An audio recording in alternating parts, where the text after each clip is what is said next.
All right, testing 1 2, testing 1 2.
Alright guys, welcome to another stream. A surprise stream. A surprise stream. We're going to be playing some Battletoads. I kind of want to start doing more of these Saturday streams, but I'm not going to plan them as like a scheduled thing. You know, I definitely want to get more regular content on my channel. And I figured doing, maybe upping the live stream count on days that people are actually available might not be a bad idea. We can play some shorter games on Saturdays, or maybe we'll start doing some blind playthroughs. Part of this is because PlayStation Paul, a couple months ago, requested me to play Kingsfield for PS2 on a blind stream. And I plan on doing that hopefully in the next couple of weeks, so stay tuned for that. But, you know, I'm not usually doing a whole lot on Saturday nights anyway, so if I'm around and I feel like playing something, we'll play something. And in the case of tonight, I feel like playing Battletoads. So this shouldn't be a very long stream. Battletoads takes about an hour to get through if you're playing through all of the stages, which is what we're going to do. If we have a decent turnout after that, maybe I'll do another run. Maybe I'll show the warp zones or something like that. You know, just to sort of extend the time a little bit. But, yeah, surprise stream. You can probably expect to see more of these. But again, these are going to be unannounced on Saturdays. I may do them. I may not do them. So don't bank on them. But if I'm here, definitely feel free to stop in. Can I beat this? Yes. I've actually done multiple playthroughs of this already, Boo. I have a long play of the NES version, and then I did a Let's Play of the NES version, and then I did a Let's Play of the Genesis version as well. Terrible version, actually. Don't play the Genesis version. I mean, it looks nice, but don't play it. I also did Battlemaniacs on the Super Nintendo. So yeah, I have videos of all those on my channel already. But it has been a little while since I played Battletoads on this stream here on YouTube. So, but yeah, without further delay, I guess let's do the whole Patreon thing as usual before we jump into this. Hey Phil, how's it going, man? So I've actually sort of like restructured the slide a little bit. I saw that some people changed their names on Patreon, so I tried to get those to match on the slide here. And the same thing with my upcoming Let's Play. So you guys will notice that the slides look a little bit different for the Patreon backers. So thank you guys for your continued support as well. I don't know if you guys saw my Thursday stream, but it seems like after that, a lot of people fixed their payments. So there's currently only one person declined. So yeah, thanks everyone for getting that squared away. That makes me feel better, and thanks for continuing to support the channel. So, and then the old super chat thanks as well. Thanks MD Mister and Encrypted Printer, and the usual sponsors. If you sponsor my channel, you get some funky emotes. So let's pop out the old Doom guy there in the chat. We brought back the Doom guy. We will be doing some Doom sometime in the near future again. One of these Thursday streams, I'll probably do PlayStation Doom, the Japanese version. We'll try to get that out of the way. So, but all right. Yeah. So again, I've done multiple playthroughs of this on my channel, but it's one of my favorite NES games actually. I played it a lot as a kid, but it's also one of those games that always seemed kind of like impossible to me, like one of those high tier games that I would never finish.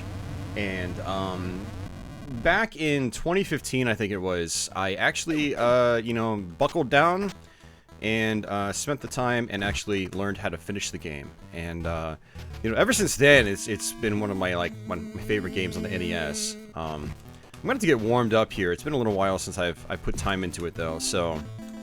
But you've got this head slam here, which you can double tap the D-pad in any direction, or I should say left or right, not any direction, because you can't double tap it up or down. It doesn't do anything. But you can basically dash or run, and you can do this head slam, and it's a very, very important attack. Hey, Steven, thank you very much. I appreciate it. I'm glad you like it. And you'll notice you do get points in this game. Points are pretty important if you're trying to play for survival. Every 100,000 points is an extra life. And these are flies right here. And I also have this stick from that enemy, but I'm not going to use it. I actually like head slamming more because you get more points for it. Sometimes, like in the case of these guys can be really dangerous. It is good to just smack them with the stick. But again, you get more points for head slamming. We're doing the ram attack. Oops! That's a great way to start. And I still have my stick. Well, look at that. How nice. So apparently I just kept holding down for some stupid reason, and I fell to my death. That is something that happens in Battletoads, so you gotta watch out for that. Hey, Shining Philistine. Long time no see, man. Thank you for the super chat. Thank you very much, seriously. Yeah, I really don't want to be losing lives, because if I want to beat this game, I really need all the lives I can get. So this will be interesting. Yeah, Oliver has been contributing for a long time, and he's got a phenomenal channel. His channel is actually one of the reasons I started to get into, like, film and film retrospective channels and whatnot. Before his channel, I didn't really watch a whole lot of, like, movie reviews and stuff like that and retrospectives.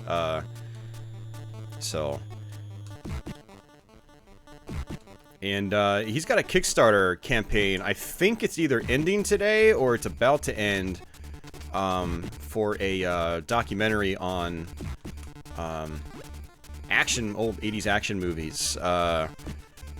So you guys should definitely check that out if you haven't seen it. I wanted to pledge towards it, but man, I am just super broke right now. So I had to pass, but it looks like it like went way past its goal, which is awesome to see.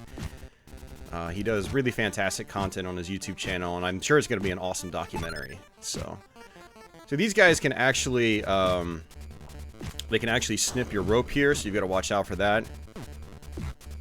Not a great start. The crows here, this is a great way to earn extra lives, and I'm not doing a great job of it so far, unfortunately. But that's okay. So if you hold against the wall, you'll turn into this, I don't even know what you call it. This thing you can slam into enemies with, and you do a ton of damage.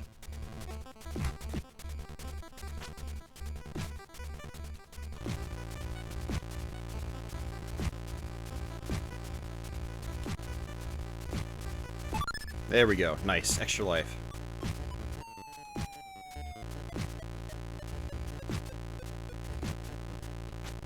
Oh, man. I am missing these birds. I'm missing them really badly. Sometimes it's actually easier to hit them with just your feet. So sometimes it's actually more beneficial to not get the sword. Or I should say the beak. Technically, it's like the beak of the, you know, the big crows.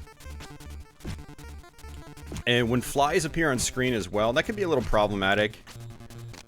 Because they can actually kind of get in the way of your attacks. Your toad will always prioritize the flies over actual enemies. She'll be sitting there like trying to attack an enemy, and the toad will actually go for the fly instead, which leaves you wide open. See, just like that. I wanted to actually attack the crow, but he went for the fly instead. So, well, this was pretty bad as far as earning extra lives. So that sucks. That sucks. Wrecking ball. Yeah, we can call it that. Doesn't really look like a ball, but it is like, yeah, it is like a wrecking ball. Same function, you know? It doesn't have to look like a ball to be a wrecking ball, right?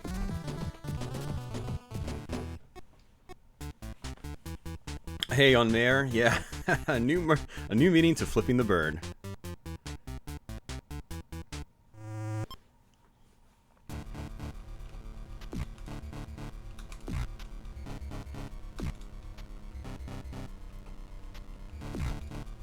Wrecking toad, I like that one too. That's a good one. Alright, so these little guys take away health, and then you have to grab the blocks to get your health back. Just kind of a little gimmick, nothing special there. You used to call it a bell. It does look a little bit like a bell. You need to make sure you don't fall off, otherwise you will die. I recommend jumping from sort of the bottom. If you jump from the top, it's actually a larger gap, so you know you have less of a chance of actually making the jump. Let's see if I can do. You gotta time it just right. There we go. If you jump right as you go into it, you will fly off the screen like this. I love doing this. You do it with the surfboards as well on stage 5. So this is the level that gives a lot of people trouble when they play this game. It's really not that hard. You just look at the right-hand side of the screen and you react. That's pretty much it. Little bit of memorization definitely helps.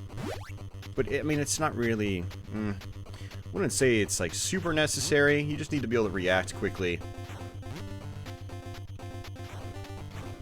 The Turbo Tunnel in Battlemaniacs is actually harder. I find it harder to track the walls that come your way. And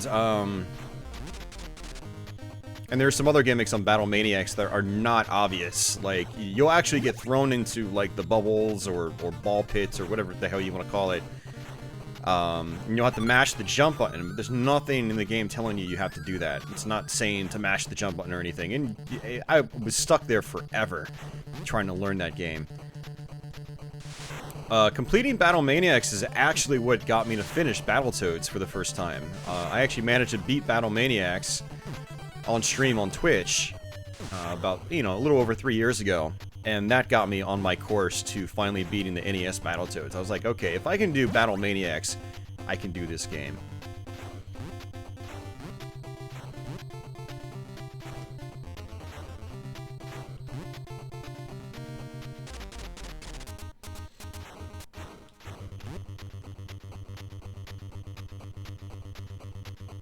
So the part that gives everybody trouble, or not everybody, but you know, when people complain about Battletoads, it's usually the turbo tunnels, and it's usually the last section of the turbo tunnels. And there's a warp you can go to here if you want, but we're not going to do that. We're just going to go up and down, up and down, up and down. Yeehaw. Jump, jump, jump. Yay! And we did it. That's it. So, you found this channel about a year ago. Austin is a great guide. His playthroughs are brilliant. Thank you, Steven. I really appreciate the kind words.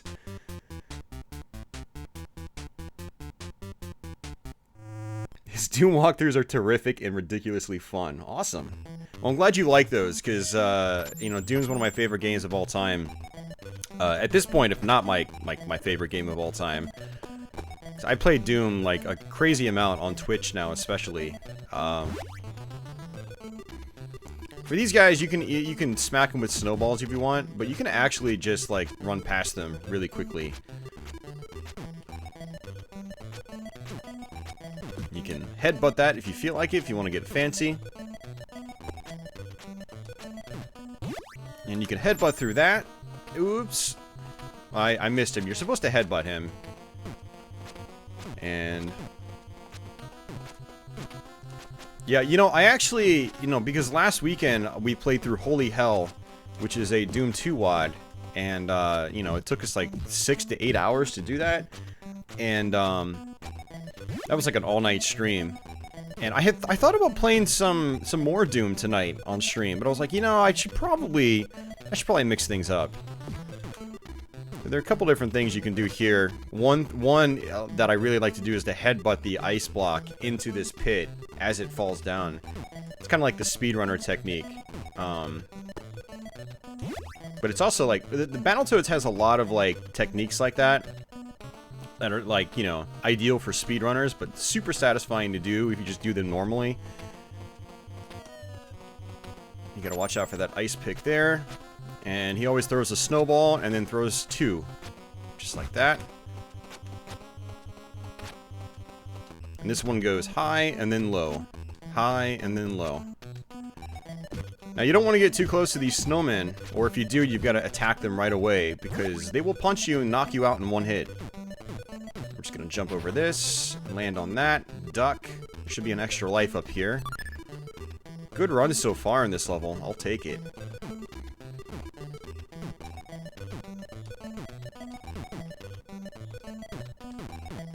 But yeah, we'll definitely be back with some kind of Doom soon. Especially on a Saturday stream. I do want to play what's called Sunlust, which is another... oh my god, really? You're supposed to go over, not back. Which is another Doom 2 WOD. It's insanely difficult. I finished it for the first time last week on Twitch. There we go. And, you know, I'm working on my second playthrough on Twitch right now, and I'm really far into it, actually. On my second playthrough. I'm like at map 25 out of 32 or something like... no, not even out of 32, because I beat the hidden maps already. I like to, you know, do the head slam over that gap. Otherwise, you can end up, like, hitting the ceiling and falling into the spikes. But yeah, we'll probably try to do Sunlust sometime soon on YouTube. That'll be cool. It won't be a single stream. We'll probably do it over multiple streams. Or it might just be like the Ancient Aliens Doom stream where... I play through part of the game and I don't play through the rest. So I'm going to do a little trick here. Once you see those walls disappear, you can actually, the exit opens up. So we're just going to fall down like this. Nice. Did we do that level without dying? That's pretty good.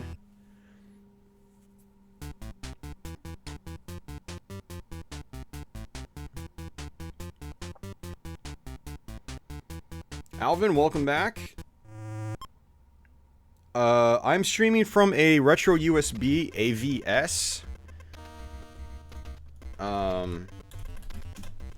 It's basically a hardware clone system, kind of like the analog NT Mini. But it's by retro USB. So every time I do streams like this, I like to link it to people because it's a fantastic product. And they just released a patch that I updated to last week that adds horizontal interpolation. So there used to be a shimmer effect, kind of like on an actual NES. Like when I play NES on a TV, it kind of like shimmers a little bit, but like it smooths that out, so the scrolling is like nice and smooth. But yeah, Stexor, the developers of this game, said that the game was hard because the programmer was good at games. I mean, that's often the case with hard games. A lot of games are hard because the developers want to play a hard game. It's especially the case with like Japanese developed arcade games. Some of those developers have a tendency of being, you know, hardcore gamers, and no, it makes perfect sense. So, hey, Tanerian, welcome back. You had Battletoads toys. I wish I had Battletoads toys, man. Oh, I didn't do the Super Toad. So again, like with the Turbo Tunnel bike, you can fly up into the air with the surfboard. So we're gonna have another chance to do that again, or try it again. There are a lot of like fun little tricks like that in Battletoads. I like it when games have things like that. There's gonna be an extra life right here. We're doing pretty well in lives. That's good. We're gonna need all the lives we can get because I'm not as comfortable with the later stages. The early stages I usually don't have a problem with because those are the stages I played a lot as a kid. It's the later stages that I didn't play a lot as a kid.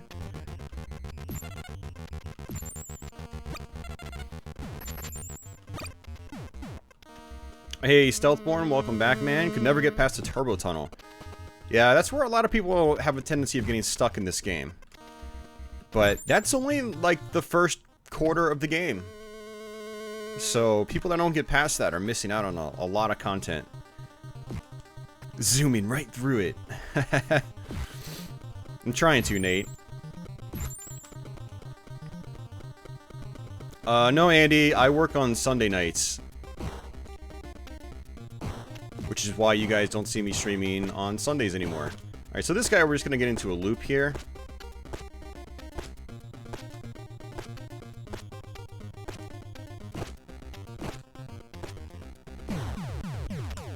And I wish I counted out how many hits he took so I can, like, head slam him as the last hit. Get it? Ugh, I messed up again. Oh, man, I feel bad. Alright, we need to reset. Alright, these mines here are random. It's one of the few actual random elements in this game. One of the things about Battletoads is that, for the most part, it's not really random. It's, most things in this game are set in place at the same spot every time you play. Should be an extra life right there. Got it. Nice. Like I said, we're doing pretty well here, but you know, Battletoads is one of those games where, especially if you're not well practiced, like, if you're like me, where, like, you used to be really good at the game, but you haven't played it in a while, we're gonna kill ourselves. You don't actually lose a life. As long as you cross the finish line, you don't lose a life.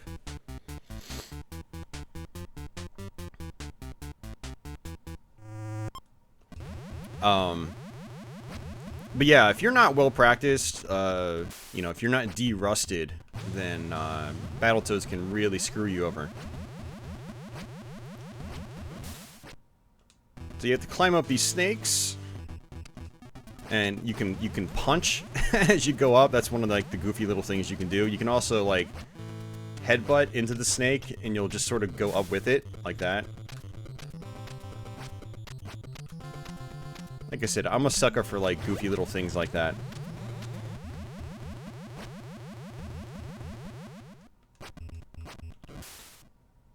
So that's the warp zone right there. We're not going to take it.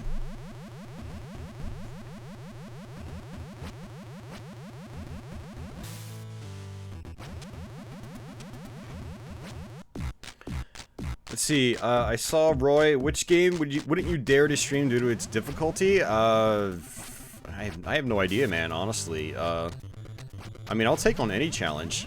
But generally, when I do streams, I like to do streams, unless it's like a blind stream, which I'll probably start doing more of on Saturdays in particular.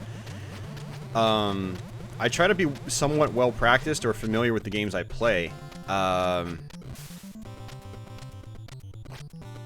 mean, I'll play anything, really.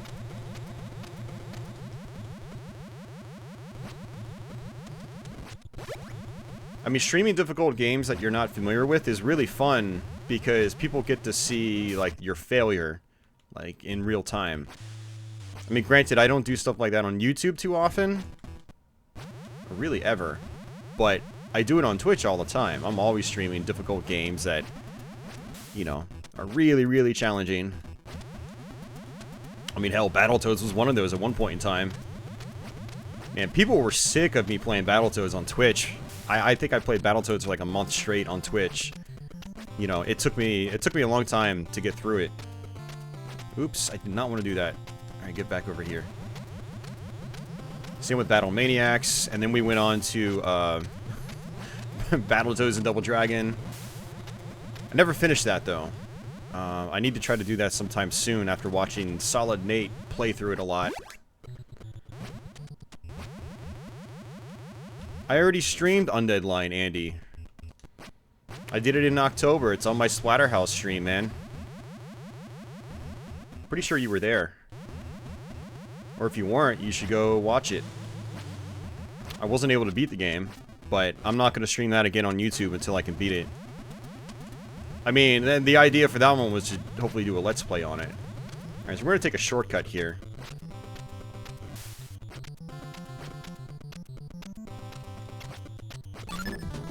Just like that.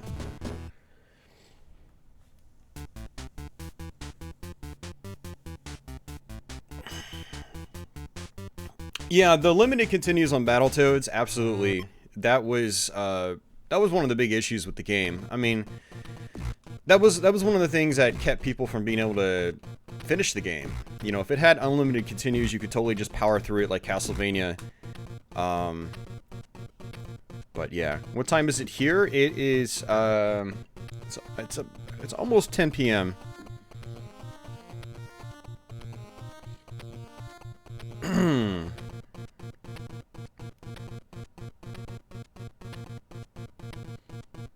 Remember when they tried to make it as big as Ninja Turtles? Yep. Yeah, they really tried pushing Battletoads. Why don't you go on cam? Because I don't feel like it. It's one extra thing in my chain, and it's one extra thing that can go wrong. Especially when I'm doing Let's Plays. I used to actually do a webcam on Let's Plays in particular. But also, I don't have that, I'm not, like, a very, like, expressive individual when I play games. Like, that's the other thing, it's like... And I'm not the kind of person that, like, tries to make fake expressions, you know, to make the video more interesting. It's like, no, sorry. So the webcam is just not even all that interesting, honestly, if you ask me. I mean, I have a webcam on Twitch, but still, I mean, it's just me staring at a screen, not really doing much, so... I don't think it really adds that much to the stream, unless, like...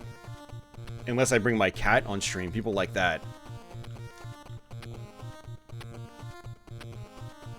Andy, you've asked these same questions probably like once every other month, man. And as my answer is the same as always, Andy. Yes, I will get to them eventually.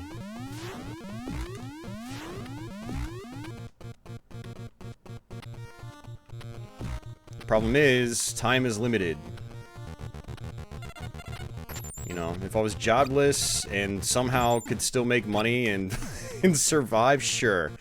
And I was doing this, you know, 12 hours a day, okay. But that is not the case. So I will get to them eventually. And I will revisit Nightmare Busters. I know I can get through it. I know I can totally get through it. You know, one of my friends on Twitch speedruns the game. And so, like, after I watched him speedrun it, I was like, oh, geez, that game actually looks really easy. But it's also been, like, 4 or 5 years since I last played it, and I've gotten a lot better as a player since then. I mean, 4 or 5 years is a long time when, you know, when you're constantly playing retro games.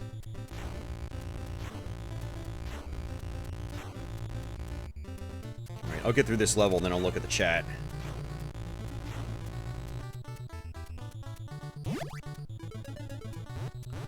Alright, so there's gonna be an extra life here, you know, kinda in the upper portion of the section. Upper portion of the screen.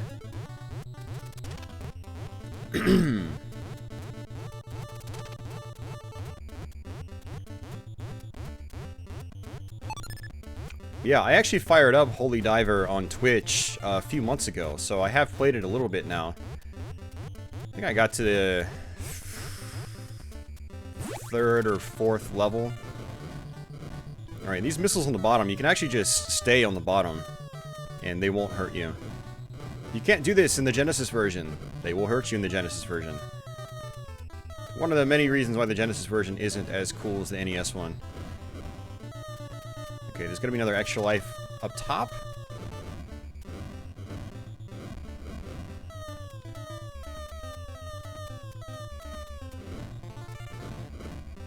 There we go. Awesome.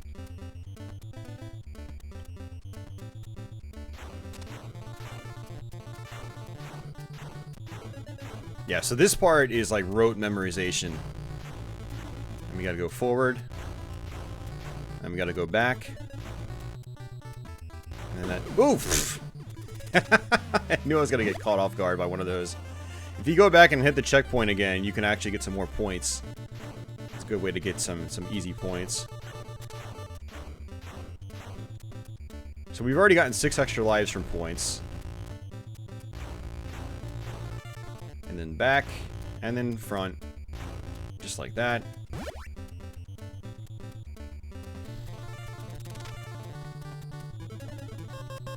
Okay, so for this one, I think it's best to just stay forward like this. Because there's going to be an exit at the end that pretty much requires you to go backwards. I always forget which one it is. I think it's right here, just like that. See? Really tough part.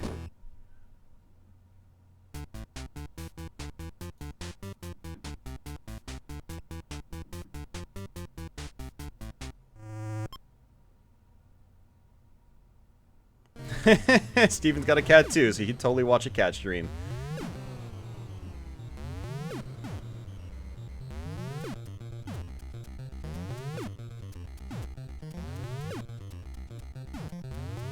Yeah, Contra gave you limited continues, but it was also a much easier game. You got extra lives like crazy in that game too. And the spread shot is super, super overpowered. How about Bloodborne? Yeah, I have Bloodborne. I got a PS4 about a month and a half ago. So I do plan on streaming Bloodborne once I go through it once, but...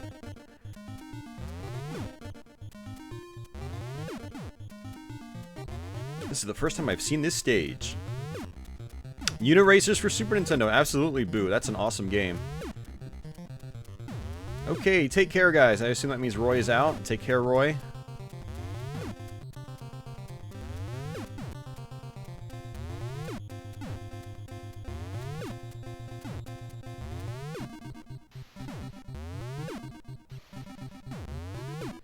Can you recommend any good 16-bit RPGs that aren't Secret of Mana or Chrono Trigger? I'm not the best person to recommend RPGs. I wish Boston Burf was here.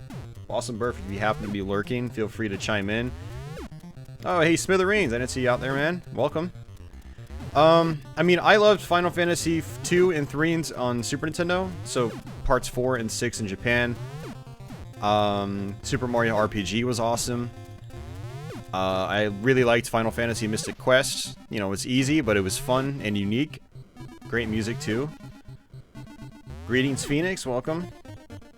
Yeah, Tenerian, that's one reason I like streaming on YouTube a little bit more than Twitch, is I find YouTube's player to be a lot more consistent. There's a lot less buffering and stuff like that. A lot less player issues. Any plans to play Crash 2 or 3 soon? Not particularly, but, because I don't have the physical discs on PS1. I have them on PSP, but I'd have to hook up my PSP. Which isn't a problem, but, you know, it's not high on the priority list, but I definitely would like to, eventually, for sure. You need to figure out how to connect your SCART to your Elgato game capture. You can probably get a SCART adapter for it. I'd imagine that Elgato offers a SCART adapter for European users. Otherwise, you'll need to get a SCART to HDMI converter. Or get a SCART to composite or component converter. I'm sure they exist.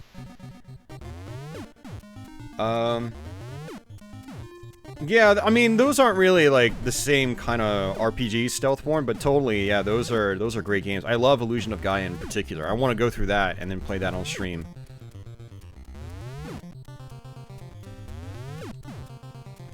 Now, keep in mind, you can lower quality settings on Twitch, guys, just like you can on YouTube. You know, as long as you're watching an affiliate or partnered channel. So I'm an affiliate. It's kind of like, you know, it's kind of like being a partner on Twitch, but not. You're like a kitty partner.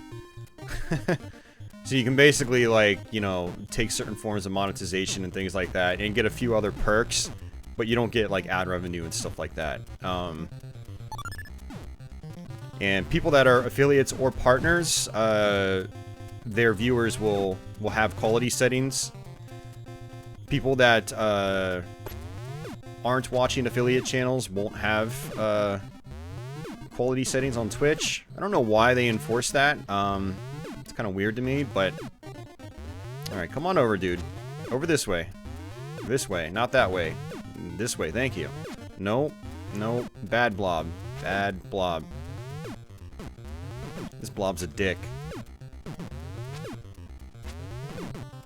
Thank you. But overall, you know, that aside, I think the YouTube player is definitely more consistent. I've had many less problems with it over the years. Twitch has been kind of a crapshoot. It's gotten, trust me, Twitch has gotten a lot better, though. Like, years ago, it would, it could be really bad. Alright, so if you've got the stick, you can actually destroy those fans. And I knew I was going to take a hit there. Not a big deal. Have to come up and duck, and head slam just like that.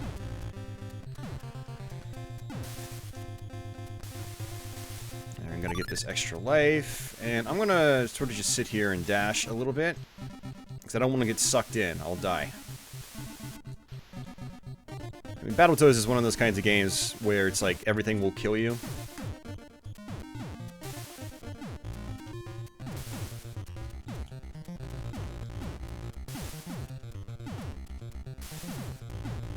Alright, so this one will take us to the boss fight. There we go. What I want to do is try to juggle this guy as much as possible. We want to duck under his shots.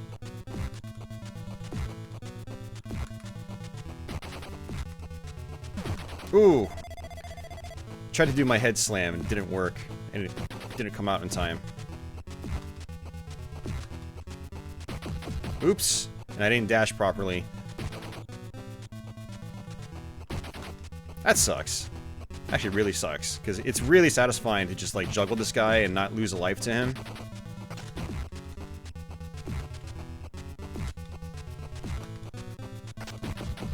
Oops. Don't punch him either. It's not... You don't want to do it. Just head slam or... Just do, like, a kick or something like that. Bam. Now he's dead. Hey, Jose. How are you doing, man? Octopath Traveler did come out. Yeah, I saw someone play the demo of it, and it looks really nice.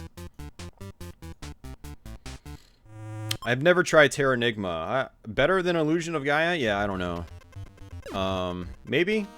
I've seen videos on it. I don't know. I'd have to play it. Hey, thanks, Stacy. Thanks for popping in. Thanks for leaving the like. Much appreciated.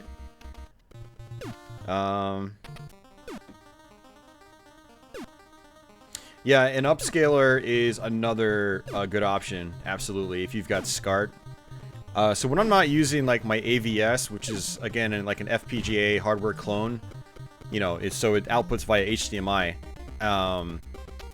I'll use, I have an upscaler, I have a FrameMeister, and then I have a line doubler, the OSSC, and I'll use one or the other depending on, like, the situation I'm in. This is another one of the, like, little tricks you can do. If you hold down and wiggle diagonally back and forth, you'll just slide across the ground. It's pretty funny. So it's good for while I'm sitting here and chatting. And his mouth is just, like, gaping wide open. He's like, yeah! Look at me! I'm a toad! Battletoads is great, man. Larry G says... I'll tell you, it'll be very interesting to see what the new Battletoads is going to look like and play like. Of course, you have to wait till 2019. Yes, they are making a new Battletoads for Xbox One. And probably Windows as well, I'm guessing. Yeah, that was the big thing at E3 that really got me. I was just like, yes! Because I have an Xbox One and I love Battletoads, so... Alright.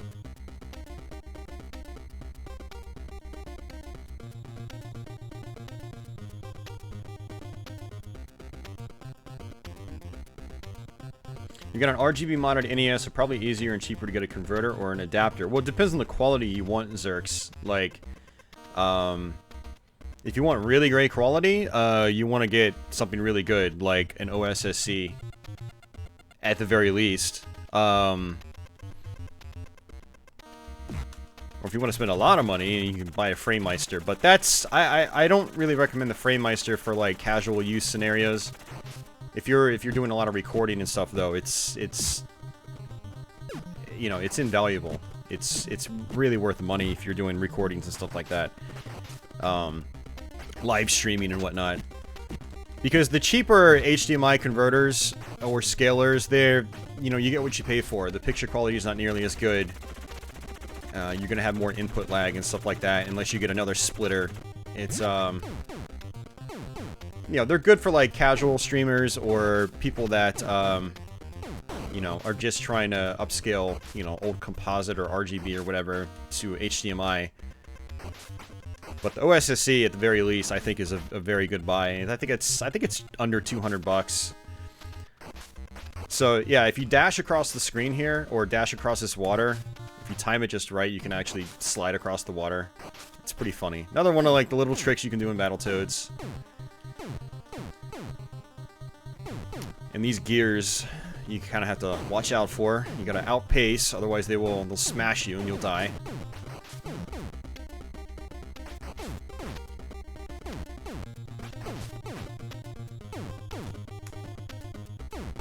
The Framemeister is, it's like $320 or $330, but you'll end up paying like $70 for shipping. Or maybe not quite 70, you might end up paying like $50 or $60 for shipping. So it, you know, and then you'll need to buy a D terminal to component cable, which is like another 15 bucks. That's if you want to do component.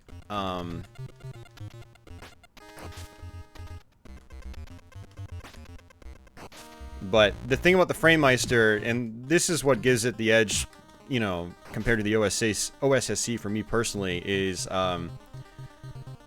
it just does so many different things. It's composite, S-video, HDMI, component, RGB. It's like, it's a great, like, all-in-one box. No VGA, but you can get VGA to, you know, you can get VGA converters. It's fantastic. It's got zoom functionality, which is great, and the extra life is gone. So, like, when I play Game Boy games, I can zoom in the image to make them basically full screen, which is fantastic. Or if I'm using my PlayStation Portable, which, you know, when you're running component from your PSP, it's not full screen. It only takes up like half the screen or something like that. You can zoom it in, and you know, you can make the PSP effectively nearly full screen, and we're dead, super dead. Yeah, so it's great. I have not seen the TMNT animated series from 2012. No.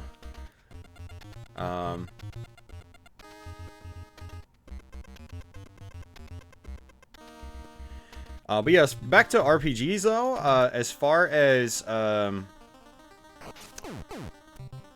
like RPGs go, like after the 16-bit era, I kind of stopped playing RPGs, and I've played a couple on and off since. I did play through Chrono Trigger for the first time, probably back in I think it was early 2013. I played through it for the first time. So it's been about 5 years now, and it was enjoyable, but I think I kind of missed the train on that one, so it wasn't as, like, awesome to me as it probably would have been for someone that played it for the first time in, like, 95. Then I played, actually, I think around the same time, or it might have been 2014 I started playing it, was Xenoblade Chronicles on the Wii. And I had a blast with that one. I loved it. I clocked something like 150 hours into it, or something crazy like that. Yeah, really great game. Love the music, love the action was awesome. Very fun game playing that. Very addicting.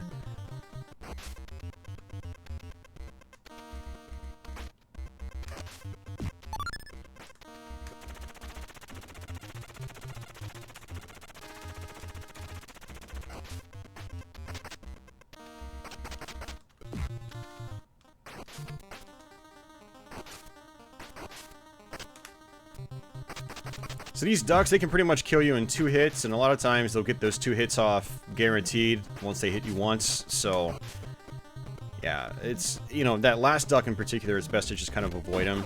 And these guys are kind of dicks too. They slam into you like that, and they'll push you into the spikes.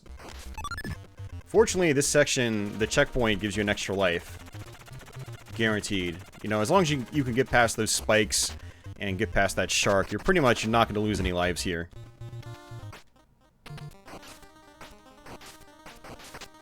I mean, don't get me wrong, I enjoyed Chrono Trigger. To me, it did feel a little... like, it didn't really resonate very much emotionally until probably, like, the last 3/4 of the game. And by that point, I was already pretty... I'd clocked a lot of time into it by that point. There we go. So there were definitely some, like, oh man, that's crazy moments. Like, and I liked it for that, but, some of the dialogue was just like, you know, you could tell it's old, it's not very fleshed out, and, like, you know, like I said, like, I think it's one of those games, like, you might have had to have been there at a certain point in time, you know, to experience it when it was new. It's kind of like Final Fantasy IV, like, I loved it as a kid, still enjoy it as an adult, but the story is extremely basic. You know, the way the dialogue is handled and things like that, it's... it's kind of like elementary school material, in a way. Whereas Final Fantasy VI, I think, was a little more fleshed out, and so when I go back to that, I still really enjoy it.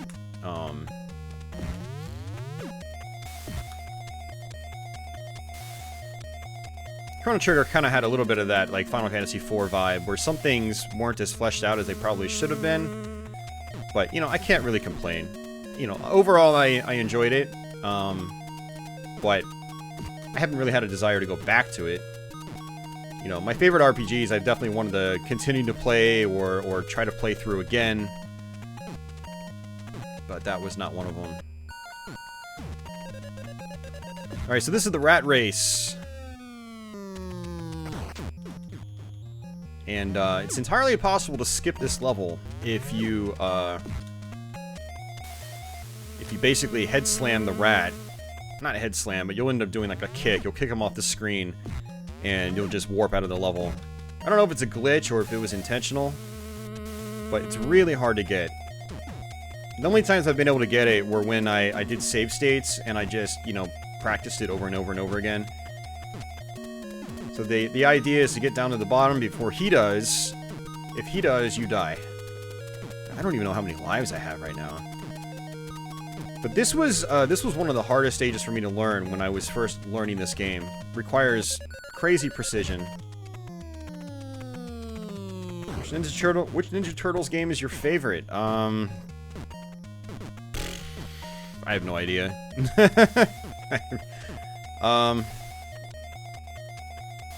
Yeah, I don't know. I don't actually play the Ninja Turtles games that often anymore.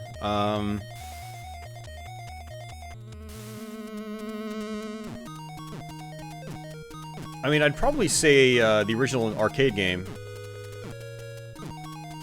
You know, I ideally would probably be better off saying like Turtles in Time or something like that, but I played the arcade game more. And then the NES conversion of that, so...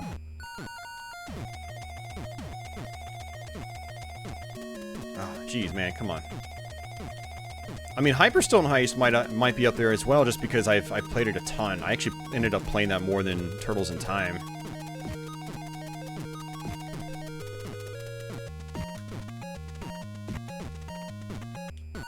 So one way to sort of catch up with the rat here is to just kind of headbutt him.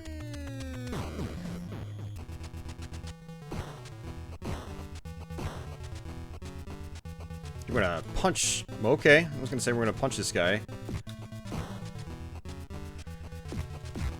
There we go. He's gonna start walking, eventually. There you go. Good boss. Now, you don't want to be underneath him, otherwise he'll crush you. Very typical in Battletoads.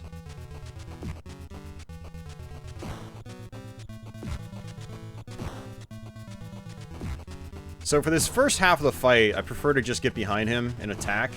Kind of like this. But he'll get so fast that you can't do that. And he's actually kind of getting to that point. So now we're going to just head slam him. Just like that. The timing has to be just right on this, otherwise you'll take a hit. And he'll kill you. You know, boss fights in this game, it's usually, you know, if you take a hit, you're dead. Like, you might still have some health, but then they'll, like, jump on you or crush you or do something like that. Hey, Clifton, welcome to the stream, man. You just watched a really traumatic horror movie called The Canal. It really messed you up.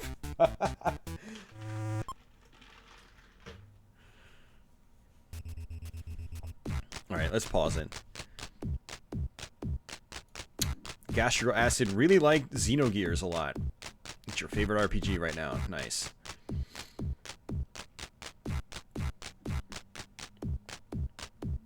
Why did they make this game so hard? Because they did. That's why. That makes no sense, but don't question it. You like TMNT 3, The Manhattan Project. More for the nostalgic.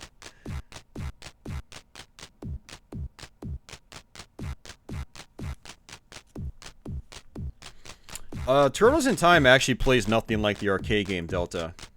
So, the arcade game feels totally different. The arcade game actually feels a little more like the original Turtles arcade game, but faster. They changed the they changed how like the collision and stuff like that works in the console version, so it feels like a new game, even though it's got a lot of the same assets. The most frustrating game you've played live so far? Ah, man. Yeah, Saturn Quake would be one of them. For sure. Absolutely, man. Yeah, Saturn Quake... Here, let me go through my live stream list real quick, and we can do a quick recap.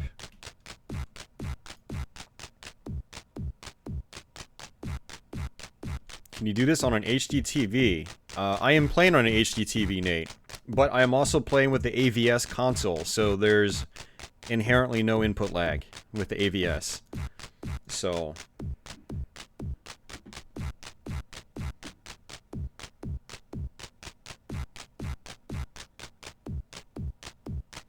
Alright, where's my live stream playlist?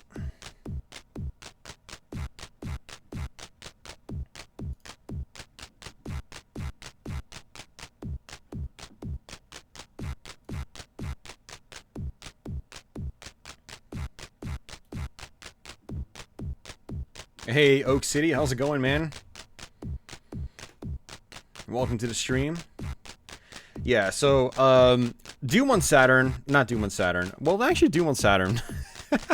Quake on Saturn, absolutely, is one of the most frustrating. Dark Souls for 360 was infuriating. I had to rage quit out of that one.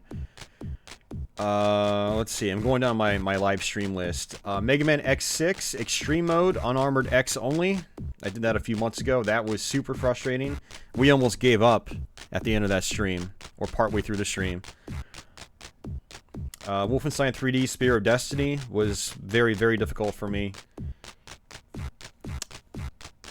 Doom 64 on the N64, we got 11 maps in, and then I got hung up, and basically called it quits. Doom on 3DO, just because it's Doom on 3DO.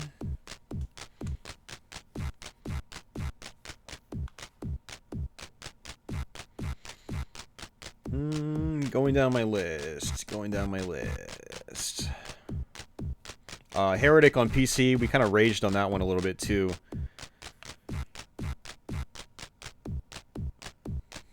I think a lot of my other YouTube streams have been pretty chill.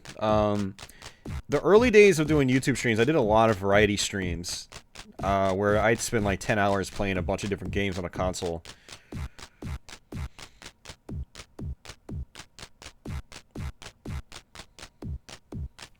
F-Zero was tough. Yeah, no, we did have problems towards the end of F-Zero. Hopefully that video will get published next week. Actually, it'll be about a week and a half, because again, I got a copyright claim on it, so I countered the claim. So the claim should go away in about a week and a half, and then once that does, I'll make it public. I raged hard. I actually threw my Super Nintendo across the room on F-Zero. But yeah, we probably shouldn't get into that one. But you guys will see the stream eventually. Good to see you play some old school NES Battletoads. All right, let's do this. So the timing here is very, very precise. You basically have to move into the direction that the arrows are pointing. So you're holding on the D-pad in the direction of the arrows, and you've got to change direction at kind of about the halfway point when you're like your little unicycle thingy is sort of about halfway over the corner. Then that's when you want to change your direction. And if you time it just right, you actually do get a tiny little speed boost, and that's how you can, you know, get ahead of this this glowing ball that's chasing you. But if you time it too early, you slow down big time, and then it catches up to you. So this is tough. This was you know, after the Terror Tubes, this was the level that gave me the most trouble, because I couldn't find the timing.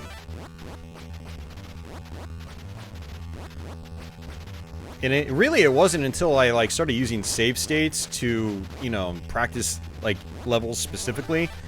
You know, with save states, you can give yourself unlimited continues basically.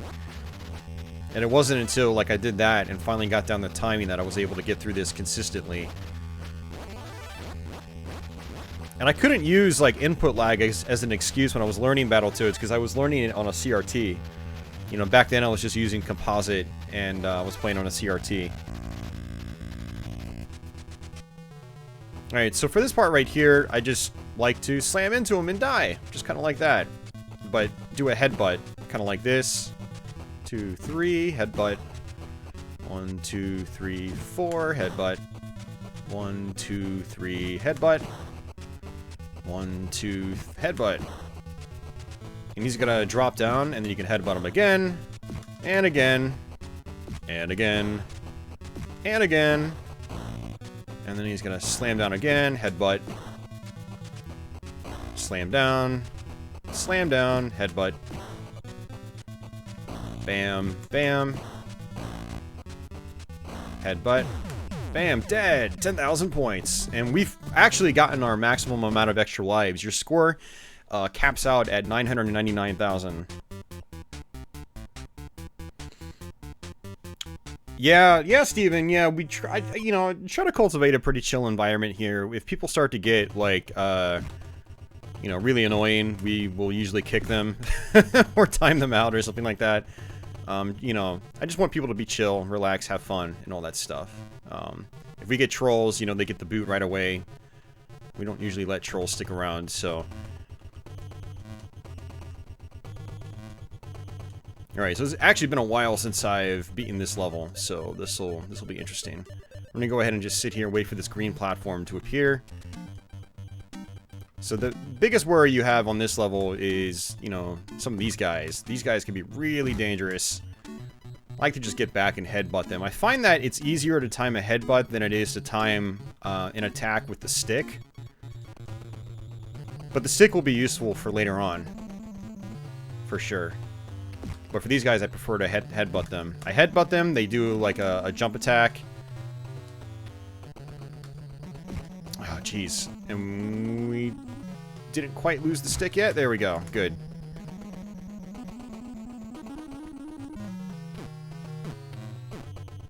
Well, if you are a troll, Steven, you're not an obvious troll. So, you're doing a really good job.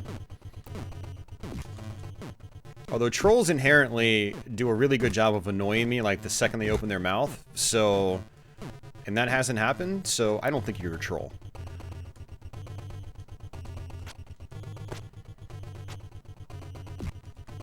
So for this guy, you can try to headbutt him as he, you know, dives down. He basically dives down and swerves around the whole tower, and then you have to headbutt him directly on. These guys can eat you. So they'll pretty much kill you in one hit.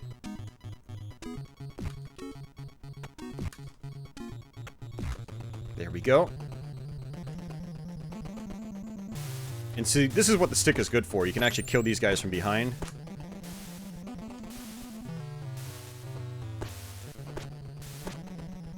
Kind of like that. Oops. Don't want to touch those bubbles. They'll hurt you. Bubbles are bad. Okay, we're just going to skip these guys and just jump up here.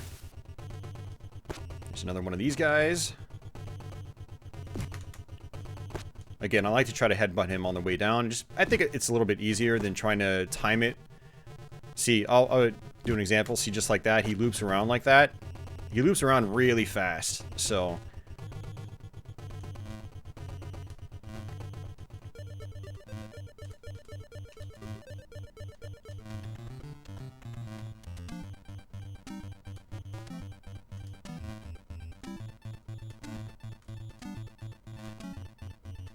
Alright, making good progress, actually. I'm really surprised. I still don't know how many extra lives I have, though.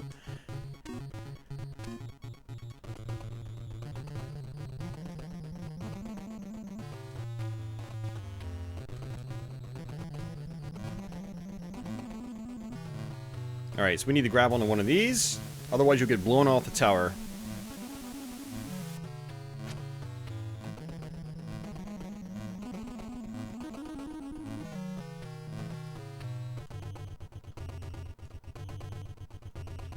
Alright, so for this part right here, I'm going to jump up right as they appear.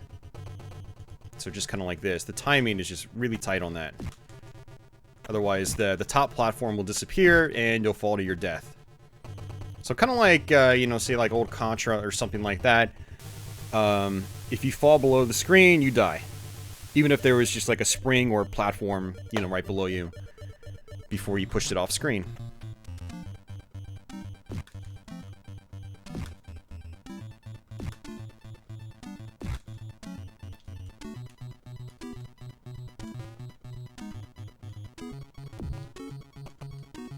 That hurt. Alright, so we're going to have to do this the normal way. Just like that. Oh, come on, really? Yeah, that's right. And if you die on this level, you got to go back to a checkpoint. You don't come right back out like you do normally. That's one of the things that makes this level tough compared to other stages is, yeah.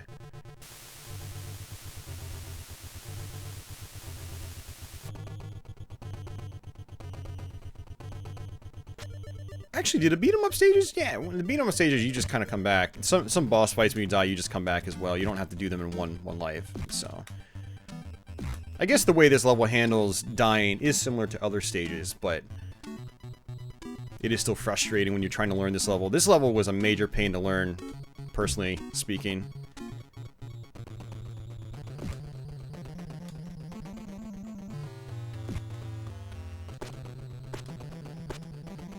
There we go.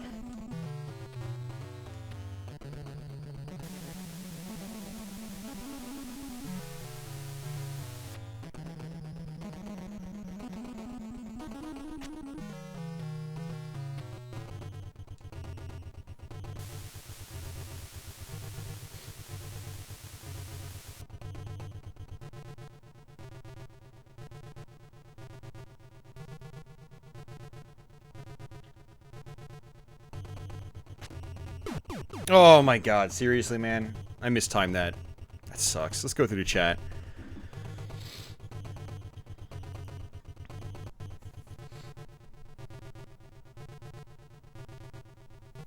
Battletoads timing is all tough to get, yeah. But once you get it, though, it kind of clicks, you know? And it's not too hard after that.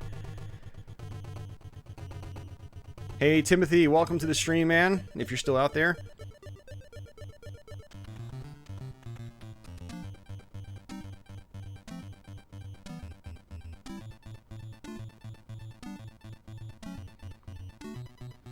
Did this NES game have its own Super FX chip before that was a thing? I don't know the best way to explain this, so I won't. Hey, MD Mester, welcome back to the stream.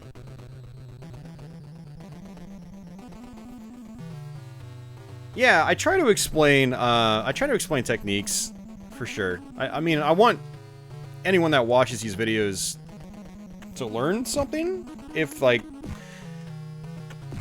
you know, if they want to try to get through these games, like, I might as well try to, you know, provide them with some kind of other value outside of just, like, you know, hey, watch me to kill time. You know? Like, I've had people, use my, my original Battletoads long play just as, like, a tutorial, basically. Solid Nate, if he's out there, he's used a couple of my videos as tutorial fodder as well. And,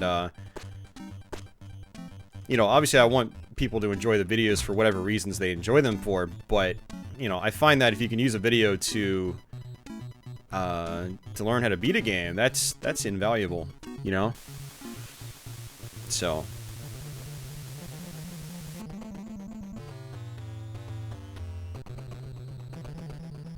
You know, I just realized that my screen crop could probably be adjusted. I didn't bother actually testing the crop before starting the stream. Actually, it might be fine. It seems like there's a little more black on the top than there should be. Alright, there we go. Alright, so this is the last section. So you just kind of want to jump up here as quickly as possible. Otherwise, these guys will just blow you off. And same with this part right here. And that's it. Final boss time.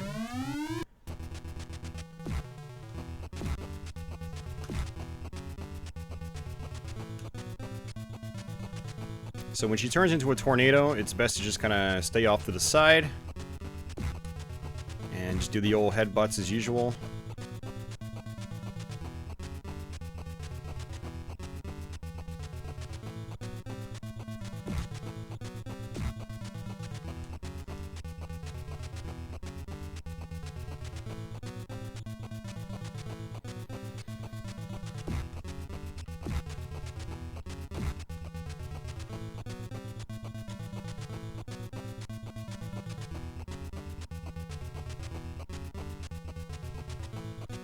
Oops. You can try to get up and punch as well, but it's... I find it to be really risky, so I just take my time here. You know, I'm not speedrunning. That's another thing. If you're not speedrunning, then, you know, don't rush into these fights. You don't have a timer. And there are good chances are, you know, if you're beating this game for the first time, you're gonna get here with, like, 2 lives left, or 3 lives, or something like that. So you obviously don't want to make a ton of mistakes. If you don't have to.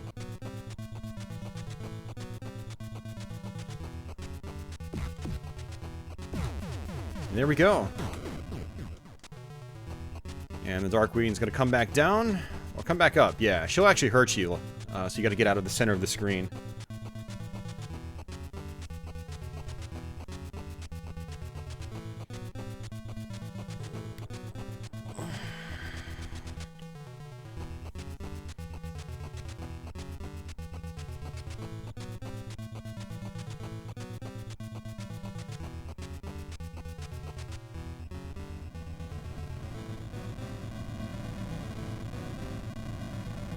And that is the end of Battletoads.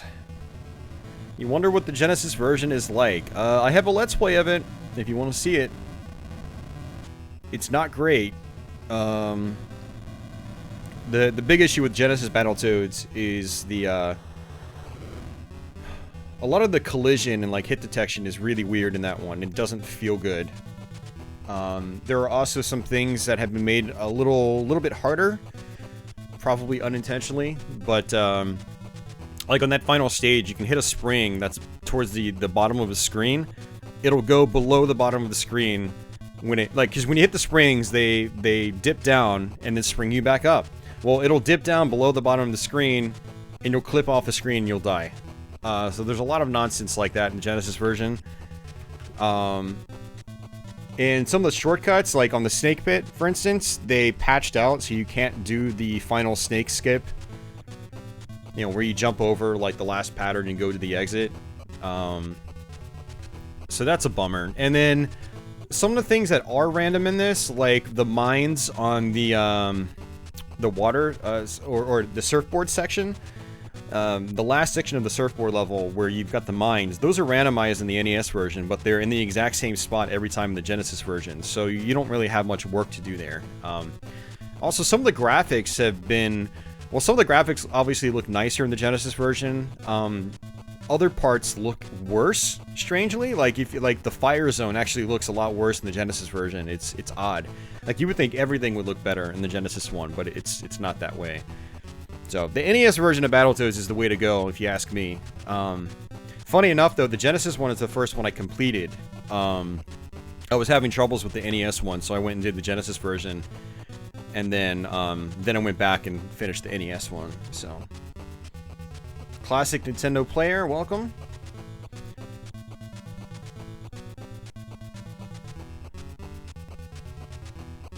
You see that Austin is addicted to impossible games.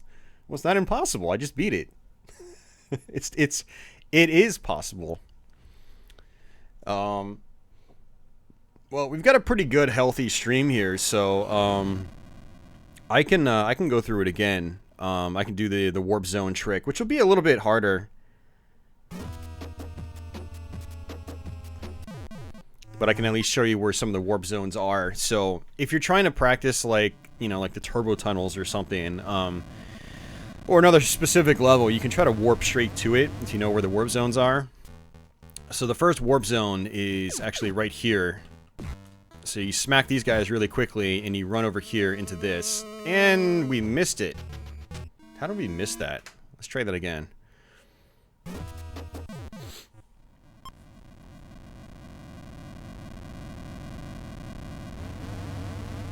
Ah, Rascal. Okay, why do you guys keep changing your names? Why do you guys do that? Stop doing that, people.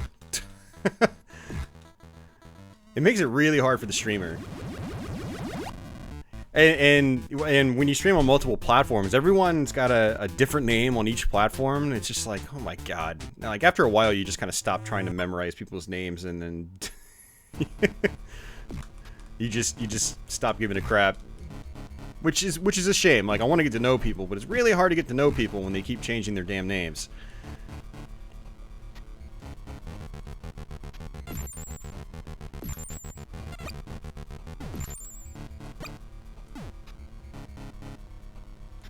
And now you feel like busting out the NES and playing some Battletoads. Hell yeah.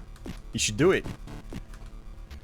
So I'm gonna go ahead, like, you can actually smack these guys. You'll get more points for smacking them with your foot like this. And since I used the warp zone trick, I don't have as many lives as I would if I came here normally.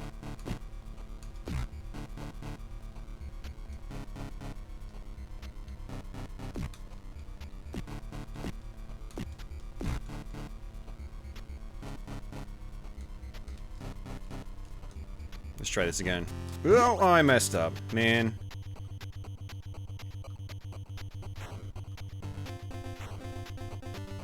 So the warp zone from the turbo tunnels is on the last section, and it's on the 10th block. So you basically will just count your way to the last block. So assuming we don't die here, we should be good. Maybe by the end of the stage we'll get an extra life too.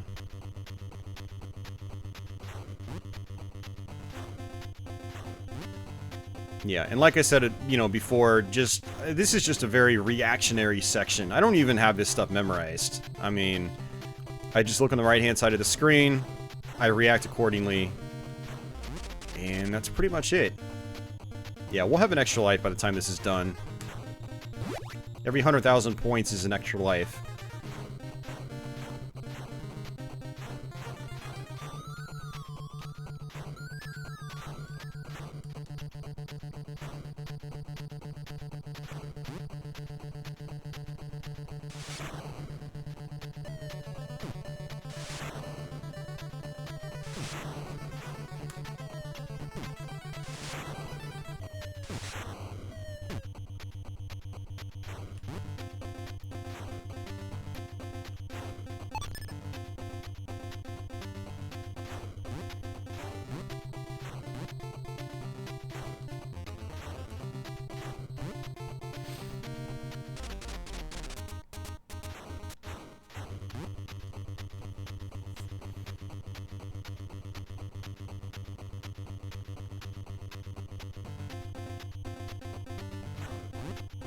Alright, so we gotta jump manually. So kind of like when you're going across these platforms early on in the stage, you just want to jump towards the bottom. And here we go. 1, 2, 3, 4, 5, 6, 7, 8, 9, 10. There we go. That's right, Battletoads. You hate the river level, but the river level's easy. It's like one of the easiest levels in the game. Tenerian has had the same avatar and name forever, which is great.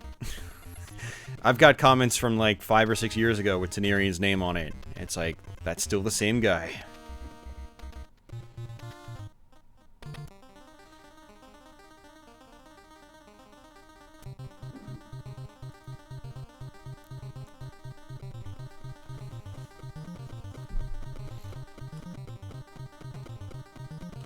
There we go. Hell yeah. Well, at least we got it once in this playthrough. That's good. Or this stream.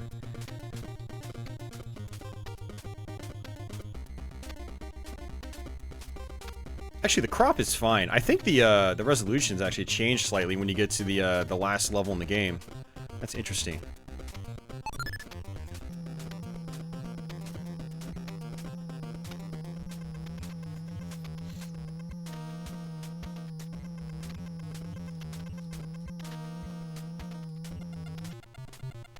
Can I play medieval? I can play anything.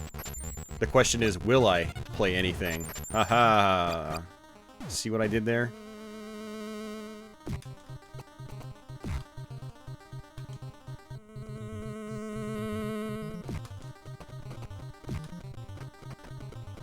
Yeah, the super jump is great. When I did that for the first time, it was like, oh my god, that's so awesome. Alright, we need this, and we need to not get hit by that. Alright, there we go. Not looking at chat. Every time I look at chat on this part, I always mistime this and I die. Let's not die.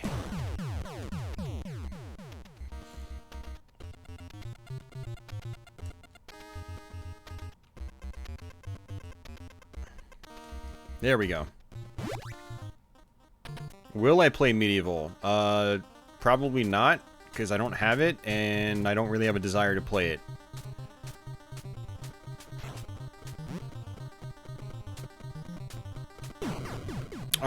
That was actually tough to get through.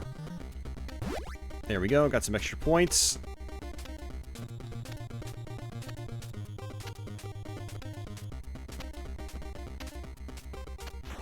You know, I'm sure it's a great game, but yeah, if I don't have it, I can't play it. So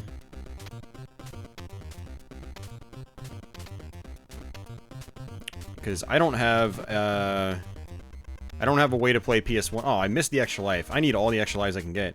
I don't have a way to play PS1 backups, so yeah, if I don't own it, I can't play it. And I don't really have a desire to buy it because it's not cheap anymore. And I don't have the money to buy games, so. Been subbed since September 2013.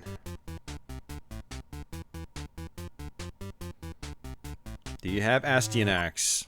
I do have Astyanax.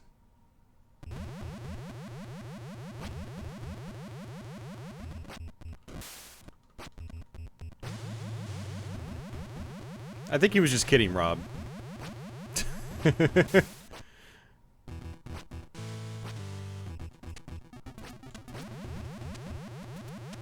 Alright, so our next warp zone is going to be on the second section. Can I play it?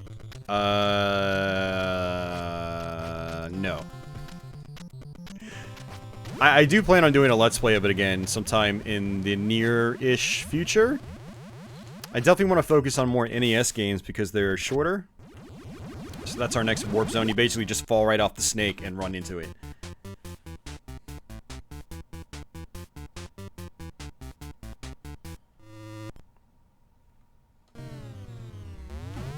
Alright, so we're pretty much back here again.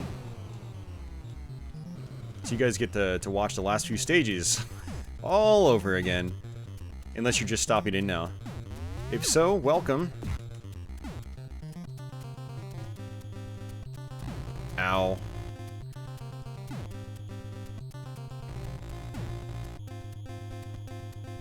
Can I play the guitar? No. I can pluck a few strings and play like a power chord or two. That's about it. If I really, really wanted to, I could grind out for extra lives right here. It'd be like playing Batman on NES. It's actually not a bad idea, come to think of it.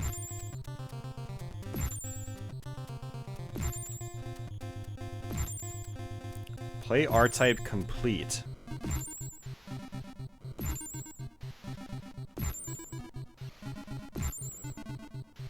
Oh yeah, that's the duo one. Yeah, no thanks. We actually played some R-Type on one of these streams just recently. I forgot what it was. It was my PS1 shmup stream. That's what I did. I played the first R-Type. And I think I dabbled with R-Type 2 as well. Via the R-Types collection on PS1. Great collection. Now remember, if you're gonna do this, you have to have the stick. If you don't have the stick, you get hurt by these guys. I was almost at an extra life. Come on.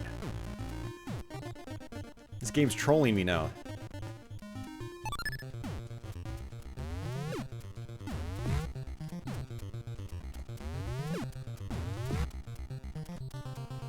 Yeah, so I did a Let's Play of R-Type Complete on the Turbo Duo. Oh, are you serious? You weren't supposed to go down, you idiot. But yeah, I did a Let's Play of that many years ago. We're talking like 2012 or 2013. And I basically had to give up. I don't even, you know, I'm actually kind of disappointed in my Let's Plays from back then. They were entertaining for some people because I went into a lot of games blind or out of practice, and I would get hung up. And, yeah, I'd get hung up on, like, a part for, like, 40 minutes and then give up on the Let's Play. It's just, like... I don't know, man. I'm kind of, like, embarrassed to post videos like that these days.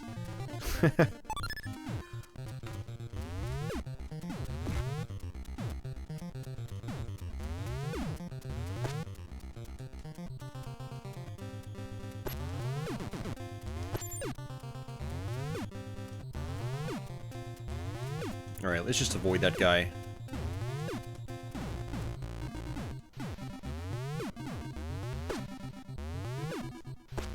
Oh my god, what are you doing? I at least hit the checkpoint, right? Yes, okay.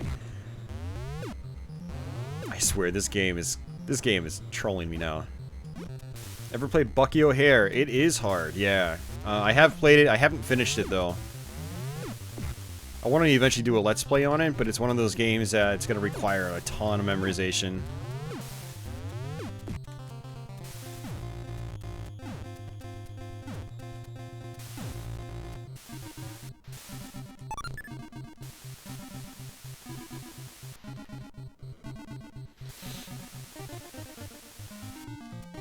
Alright.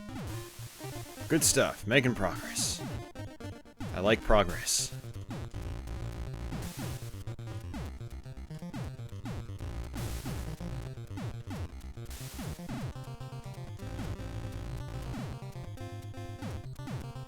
Alright, boss time.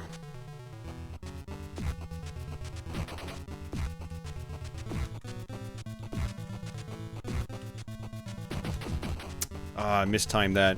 Should've just ducked.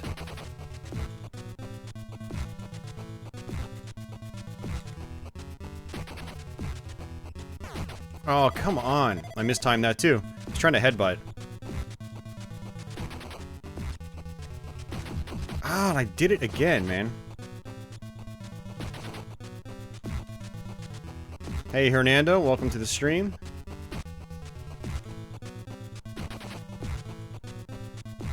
Yeah, pretty bad showing against this guy, unfortunately. You know, on both attempts. That's a bummer. Bayou Billy has a good soundtrack. Yeah, it does. Have I seen the Castlevania Doom mod? Yes, I have. I have it, actually. I haven't played it yet.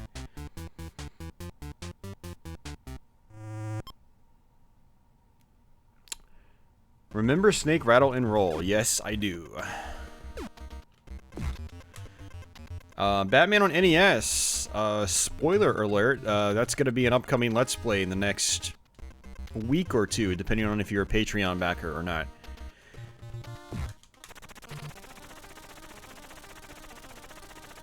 Which company made better soundtracks from the era? Capcom or Konami? I'd go with Capcom, actually. I'd give Capcom the edge. I mean, Konami has some of my favorite music, but, I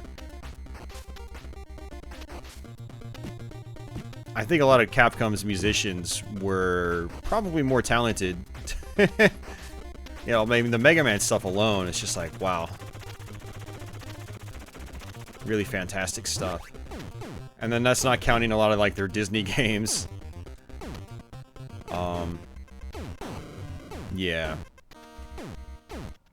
I will say in the 16-bit era, I think I actually enjoyed Konami soundtracks more. But in the 8-bit era, I think Capcom had the edge. I think Konami had the better sound engines. You know, they were able to get, like, really, you know, nice-sounding samples and stuff like that. You know, there was that, like, very distinct Konami sound. But I think musically speaking, I think a lot of the Capcom stuff was a lot more catchy.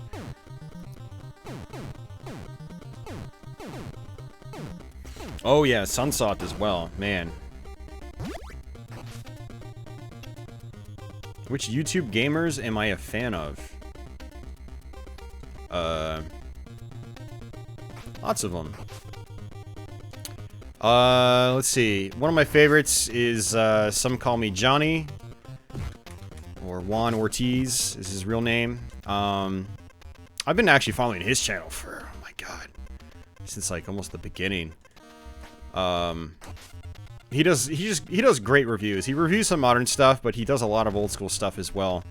Like right now, he's taken on the Mega Man X series, and it's really awesome hearing his opinions.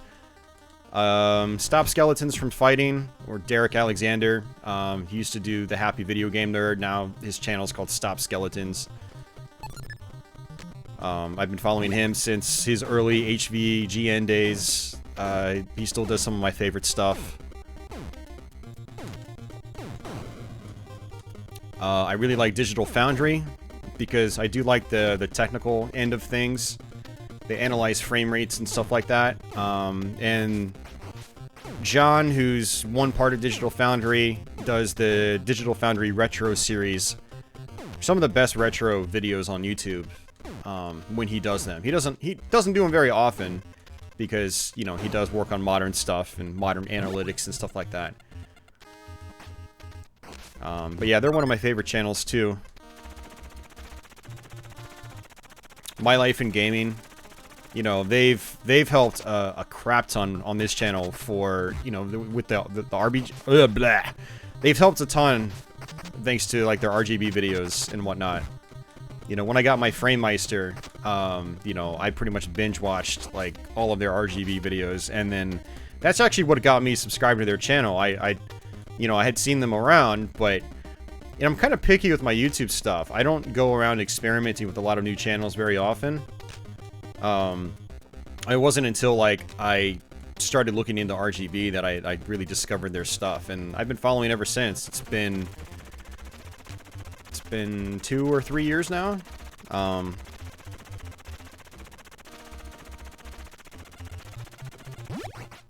Yeah, really fantastic stuff there. I do follow Larry, yeah. Larry's cool. I followed him for a long time. Never heard of him, Steven. Spider 1A, yeah. Absolutely. I love Spider stuff. Chris Bucci, I've met him in person. We actually met up at the York Pinball Show this past year. You know, he's a pinhead as well. He doesn't just do video games. So we kind of overlap in that area. Oops. And he actually follows my channel too. He's commented on some stuff, and he's popped into some chats as well. Yeah, Chris is a good guy. Hey, Carlos.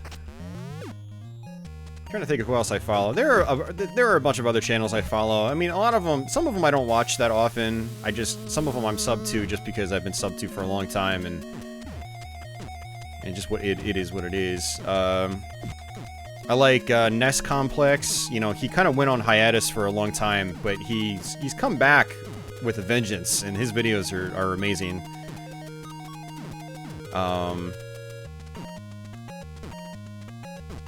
Yeah, NES Complex. Who else is there I watch regularly? I like, obviously, Stray Fox. He's got some of my favorite videos as well.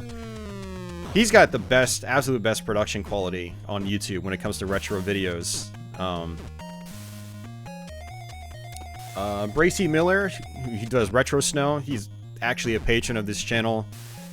He doesn't do videos very often anymore, but, you know, he kind of goes through spurts where, like, he'll post like 4 or 5 videos back to back, and then he'll take a break for like half a year. But he does basic reviews, and, you know, we definitely share very similar interests in old school games, so, you know, I really like hearing his opinion on stuff, seeing his take. And I've been following him for a long time, since like 2011 or 2012 maybe. It was back when I started following him when I was doing the old podcast with Chris. The old Implant Games podcast. And, you know, we had an episode where we shared, like, YouTube, you know, favorites or whatever, and that's where I found out about Retro Snow. And I've been watching him ever since. Chris, Classic Gaming Quarterly. I mean, he's just blown up in size, but his content's fantastic when he posts it. Stealth Forum went to Pentastic this year. Nice, man.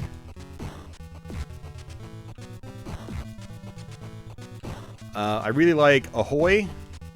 He doesn't post many videos these days, but he does Retro Ahoy, which is really in-depth stuff. His videos are usually like an hour long and very well produced.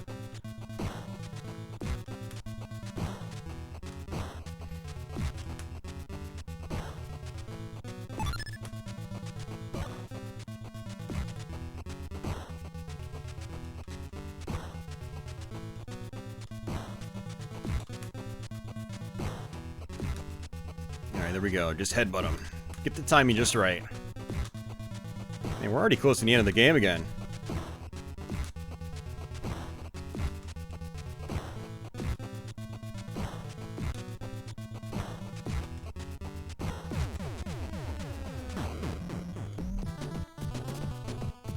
Yeah, definitely check out Retro Snow Branch. He's great. Tony, hey, how's it going, man? Epic Name Bros. There are other guys as well that I followed on a regular basis, but they don't really seem to do much anymore.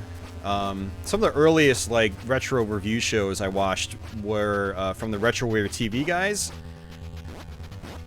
So RetroWare TV, the show, was one of my favorites for the longest time. God, I think I even bought one of their DVD box sets. Not boxes, but one of their DVD sets. Maybe even 2. But yeah, their early videos are fantastic. You know, a lot of their old NES reviews and whatnot.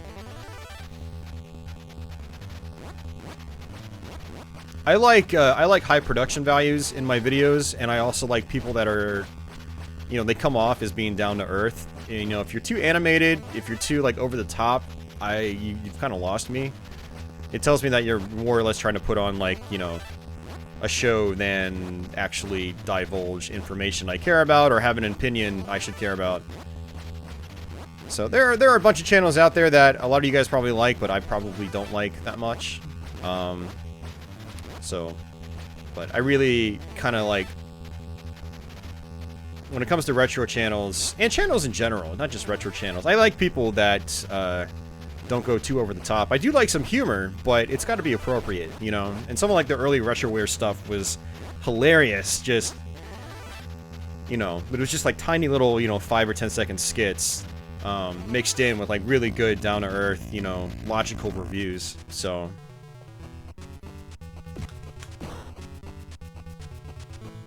you know, like NES Complex is like that, you know, the dude just talks like normal, but then says something funny, like, and you know, points to something else that kind of backs up that humor, and you know, it's stuff like that I enjoy. But if you're the kind of guy that's just like, well, hey, my name's like Awesome Dude Sauce 71, yeah, bro, I'm just like, unsub. I'm out. You've lost me.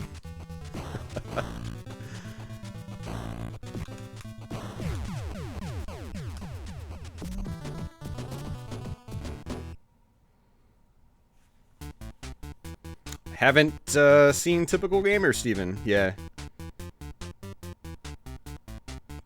In hell, you heard people are forced to play Spawn the Eternal on PS1. Really? I thought people were forced to play Doom on 3DO.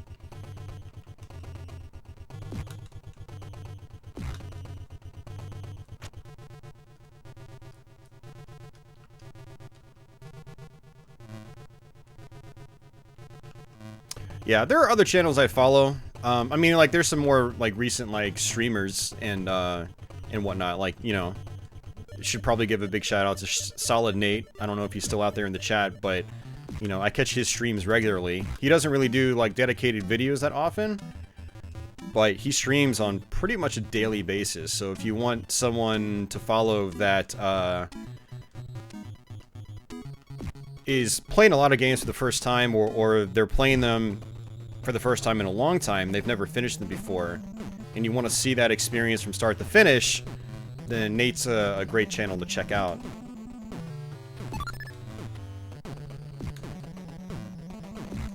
No, Steven, haven't heard of him. Haven't heard of him.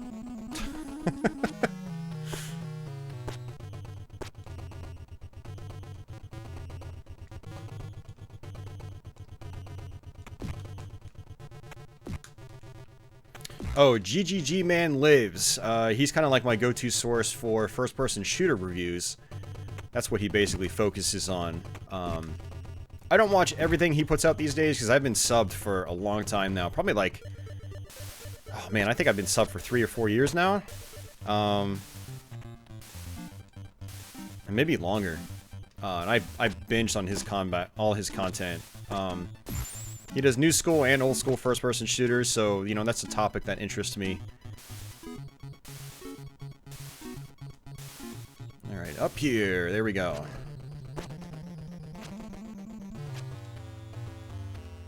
Oops. Oh, I still hit him. That's good. Alright, let's wait for him to dive down. Are you gonna dive down or what? Oops, I missed. There we go. Nice.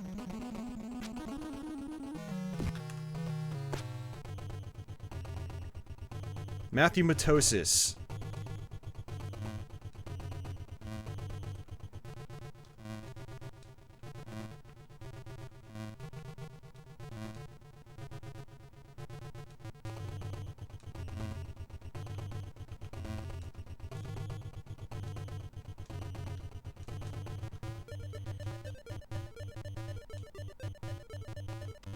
Have I seen Kim Justice? I have, yes. I've watched a bunch of Kim Justice's videos, yeah.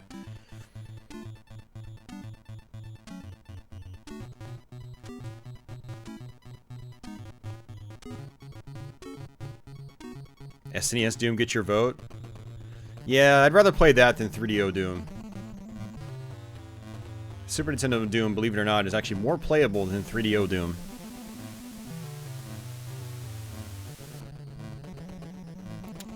Anybody play Kingdom Under Fire on PC? Hey, Catherine, welcome. I have not. Nope. I have not.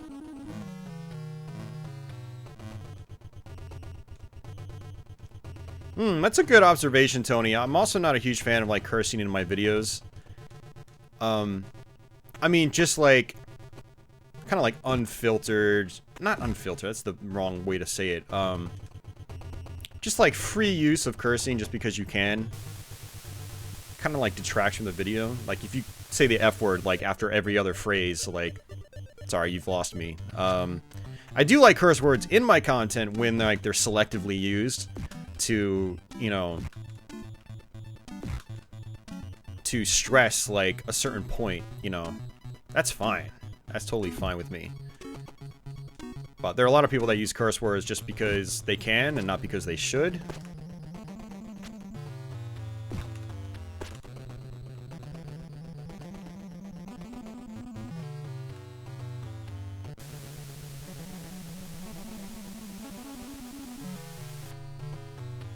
SNES Doom is kind of dry for some reason.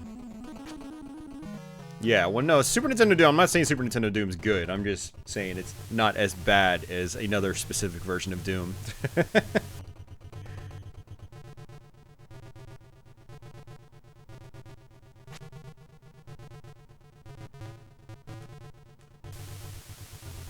Yeah, it depends, MD Mister. I mean, it depends on how it's implemented. Sometimes that can be really funny.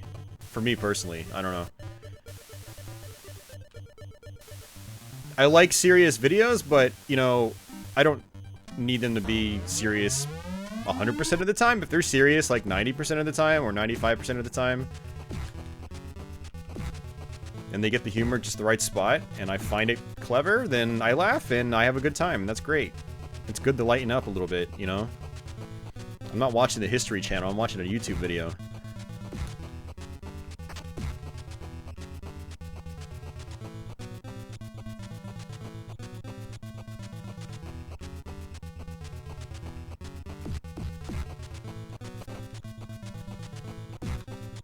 Oh, jeez, man. Come on.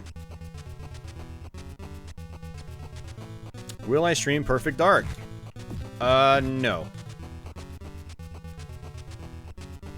That's not true. I will stream it if my brother comes over and plays it. I do not know Perfect Dark really at all. Like, I played the multiplayer back in the day, never played the single player. So I'd have to get my brother Brandon on stream to do that. And he's a busy fellow. So, you know, I had actually thought about reaching out to him tonight, seeing if he wanted to come over and do, like, GoldenEye, but it's like, I decided against it because a lot of times, you know, he says no because he's busy, which is fine. He's got his own projects. Like, I do YouTube, he does music, so he's really busy with that stuff all the time. And he does his own solo stuff, and he's in a band as well. So he's got 2 different music projects, basically.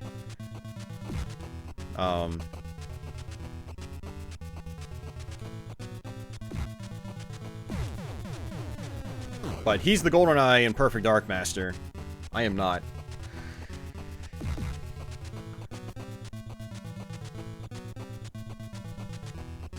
But yeah, Perfect Dark is great. I mean, like, I have fond memories of playing multiplayer, definitely.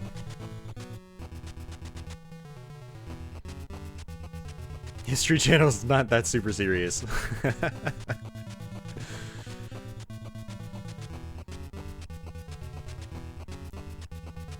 Tony, yes, I have. I was actually looking at it in the Xbox store the other day. It looks cool, but what actually kind of turned me off about it is that it's procedurally generated. So you don't have, like, deliberately designed levels. And which is kind of a shame. I don't know, maybe I'll check it out if it, like, goes on sale or something.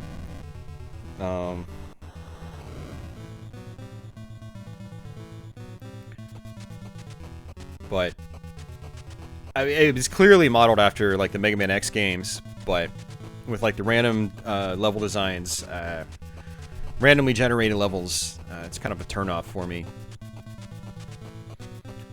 I mean, randomly generated levels can definitely provide replay value, but I'd prefer, like, a really deliberately designed, direct, like, set of stages than something that's randomly generated. I'd rather have the randomly generated stuff as, like, an alternate option. Like, okay, you've beaten the game, now you've unlocked the random dungeon generator.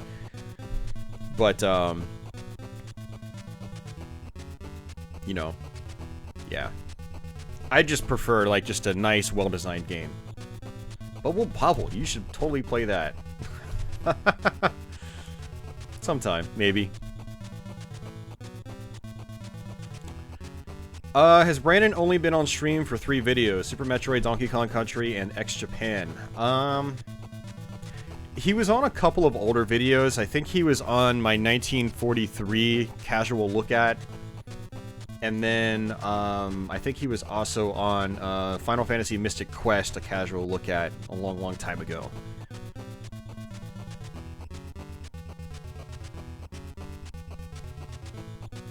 I didn't stream Painkiller last night, Carlos. So what happened last night is I went live on Twitch thinking I was live on Twitch, but I still had my settings inputted from YouTube. So I was actually streaming live on YouTube and didn't catch it until like 2 minutes in. So I stopped the stream, deleted the archive, and then popped in my right information for Twitch. Yep, he was on my first Super Castlevania 4 Let's Play. Yep.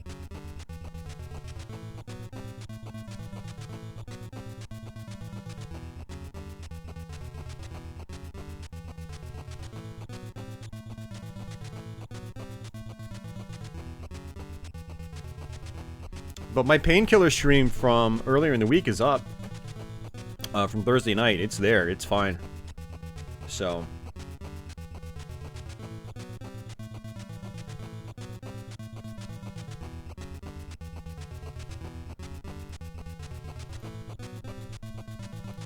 By the way, I'm also using the, I'm using like one of the low latency options on YouTube, so I'm curious how the video looks.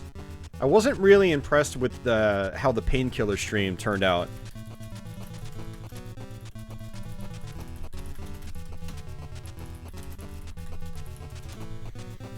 So I don't know if like you know, I don't know if the video quality takes a hit. But if this footage looks a little like grainy on the archive, what I'm going to do is I'm just going to do the normal latency option as usual, because I want my videos to look as good as possible. I know the low latency is better for when we're just trying to have conversation, but you know, not everyone's watching live, so you know, I do want the video to look as good as possible on the archive. So I mean, one option I could do is, instead of posting the actual stream archive and making that public, I can do a local recording, upload that, so it's like the full quality as a video. But I mean, I want the chat. Having the chat replay is pretty helpful, though. You know. Granted, I do have the chat embedded into the stream, but I don't know.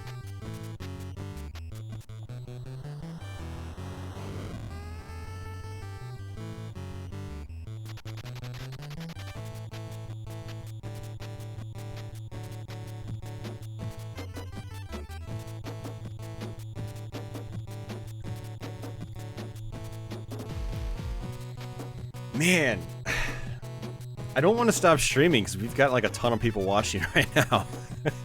I've done 2 runs of Battletoads. I don't think I can... I mean, I could totally do another, but I don't think anyone wants to see another. Unless you guys want to see another. Let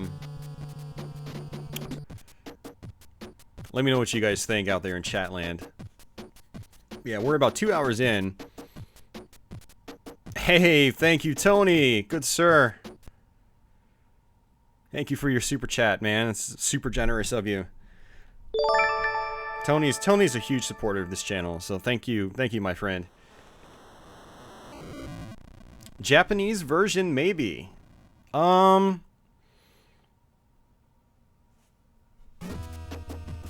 me see if I have the Japanese version. I might have it on here.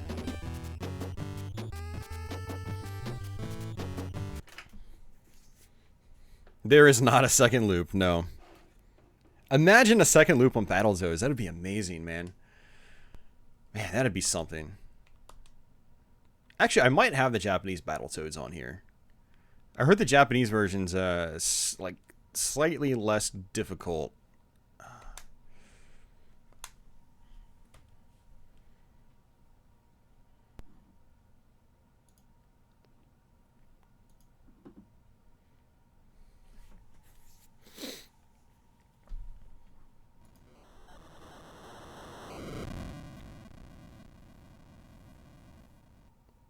Yeah, so it's published by Messiah or Messiah.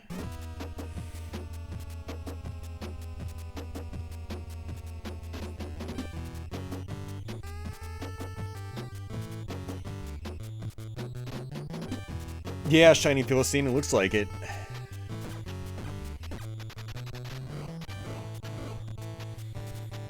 Battlemaniacs, you know, I thought about that. Hey, a little bit of Japanese text. I thought about that, but I'd have to hook the Super Nintendo up.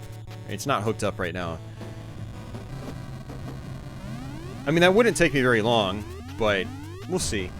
We'll see how the stream's going after this.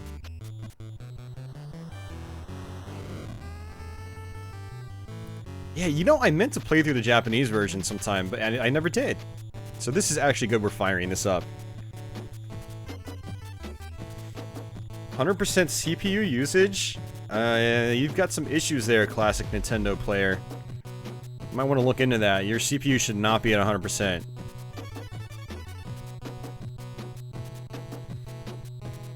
No, it sounds like someone's probably doing like crypto mining on his PC. He's probably got malware or something. Yeah, your PC should not be at 100%.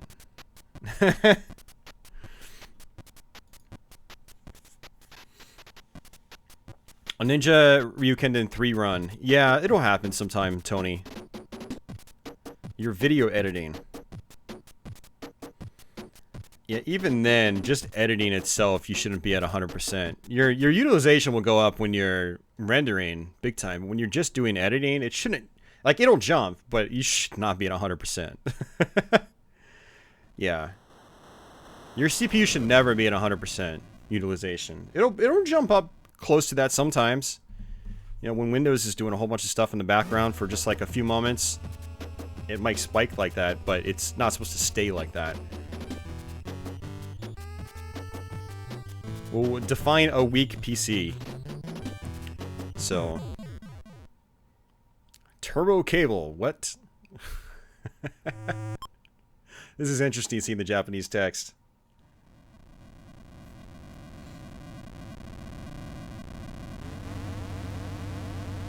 I have no idea, Carlos. This is my first time playing the Japanese one. I've heard that there are subtle gameplay differences, like with difficulty and whatnot.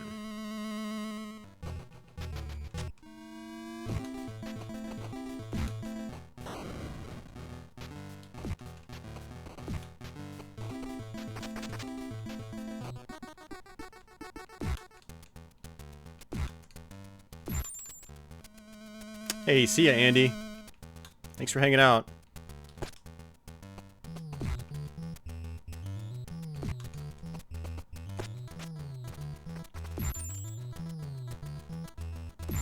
Oh, you are rendering a video. You said you were editing video, not rendering video. Okay.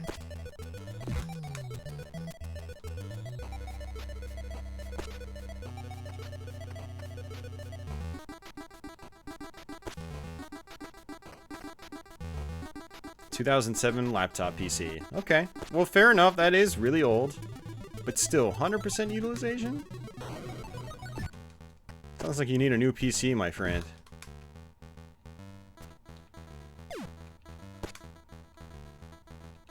Let's go ahead and get that extra life. I have not, Steven. No.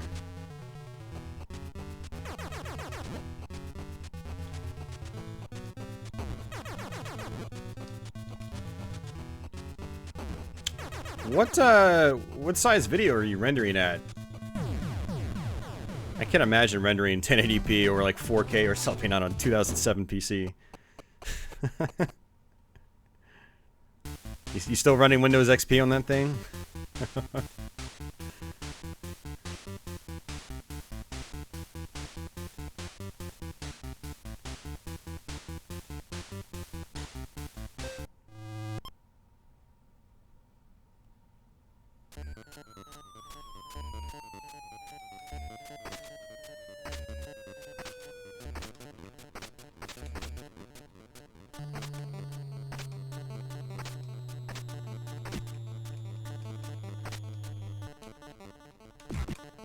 Alright, got that. Got that. Got that. Got that. 4 GB, 720p. Windows 7.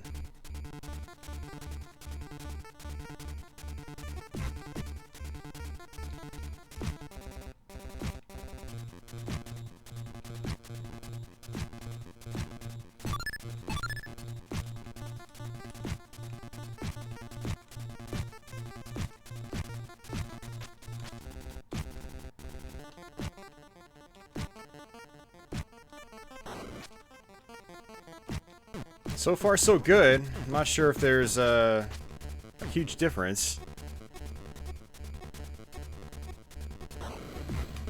Not really seeing a difference.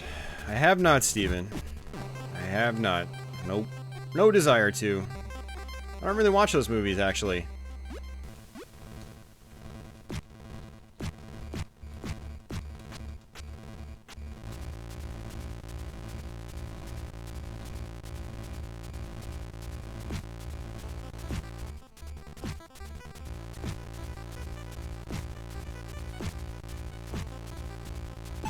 Nice. Got it.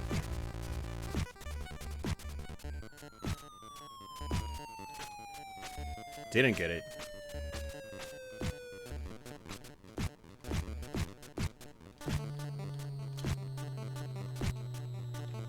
Alright, so for those of you guys just joining us or just coming back from a lurk, we're playing the Japanese version of Battletoads now. Trying to see what the differences are. I've heard there are differences. And of course, that didn't work because he went for the fly.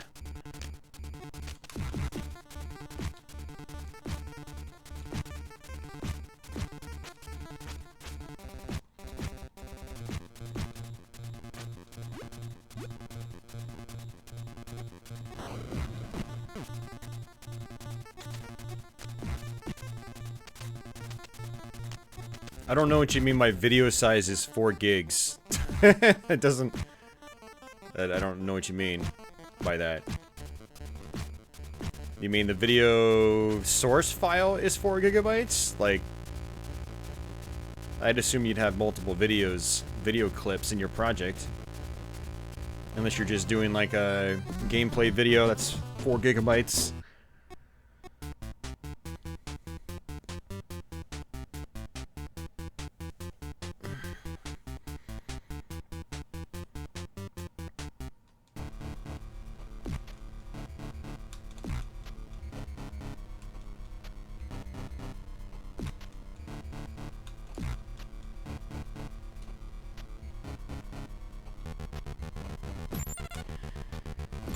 If anybody spots any differences, let me know, because I'm not seeing anything so far. And from a gameplay perspective, it seems pretty much the same.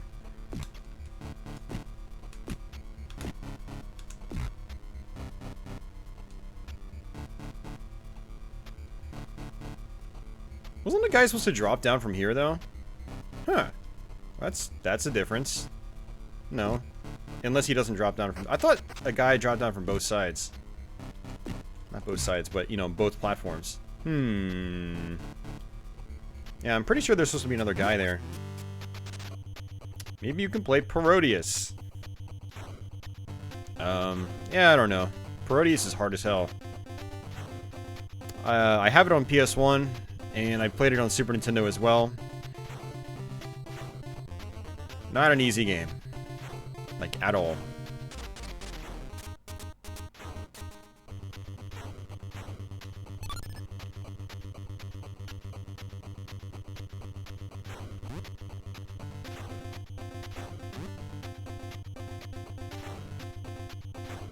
Yeah, it'll be interesting to see the later levels that have more enemies.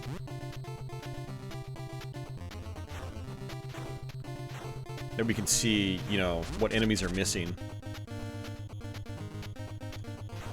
Oops! That toad just went flying. Hey, Timu, what's going on? We are playing the Japanese version of Battletoads right now. We already ran through the American version twice.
Yeah, there was supposed to be another one of those flying things there that comes in from the front, and it wasn't there.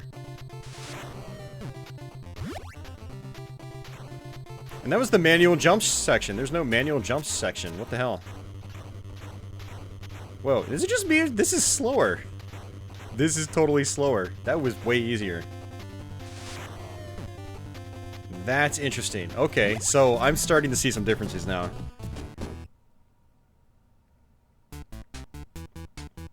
Yeah, cut across. That was definitely different at the end there, for sure.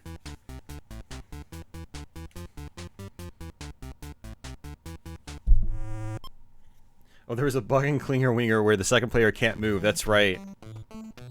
And it starts you with 5 lives instead of 3. Okay, good catch.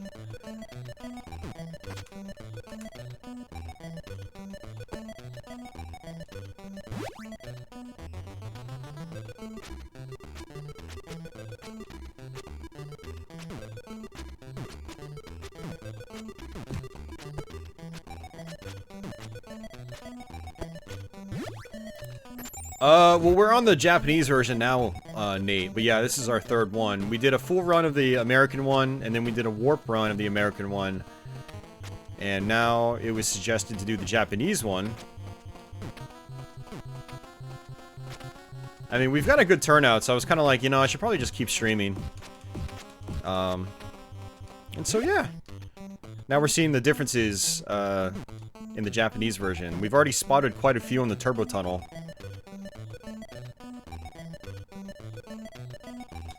Oh, I messed that up. That sucks. Oh well.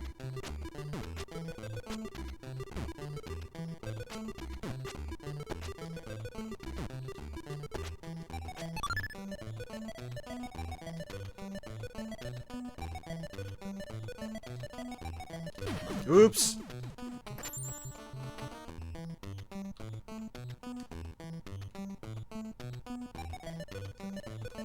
I did it.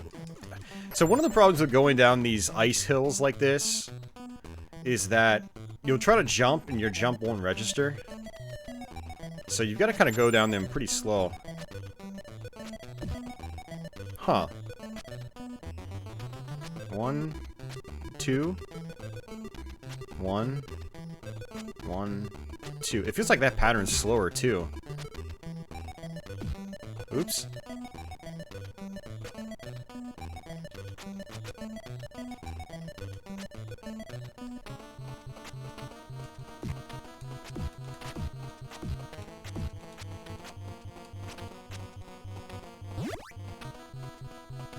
Yeah, I didn't see the snowball either. That's interesting. Japan's apparently not a fan of cheap shots.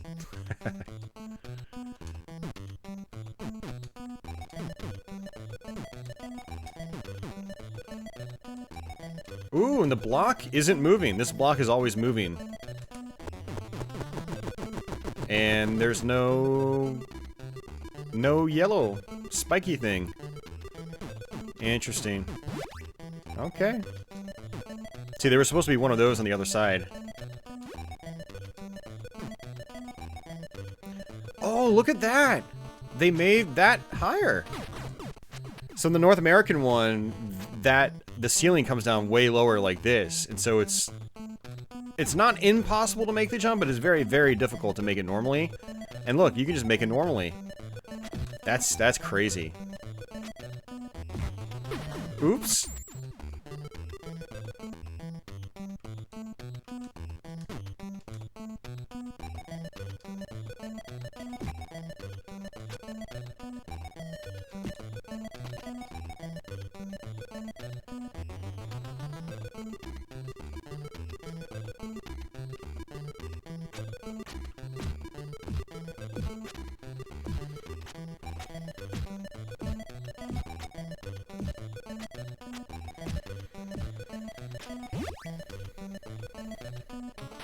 Ooh, no spikes here.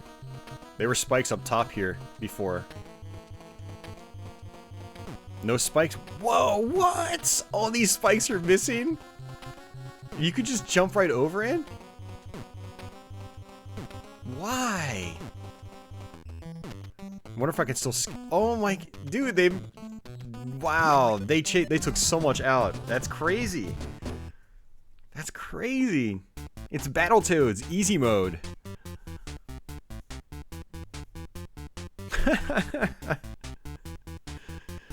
That's crazy, man. I didn't know they were gonna, like, remove that much.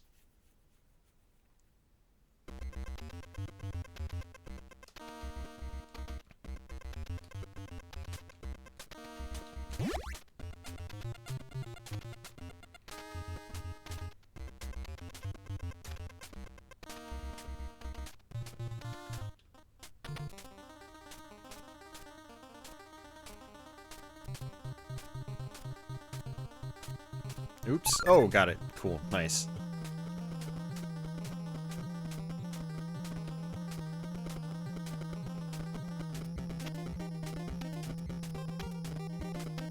Do the sprites look different in this one? Hmm.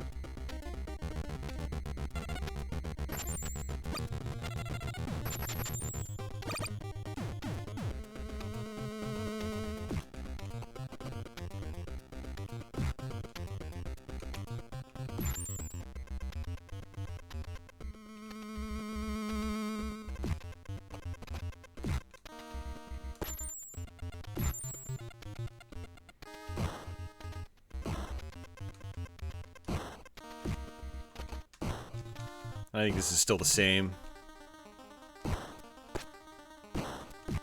Oh, come on. Big Blag, nobody likes you. There we go.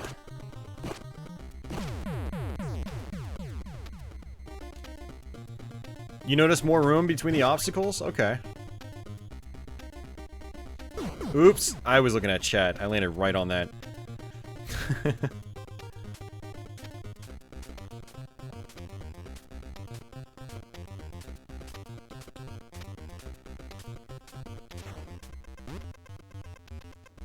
I'm gonna guess this section is slower.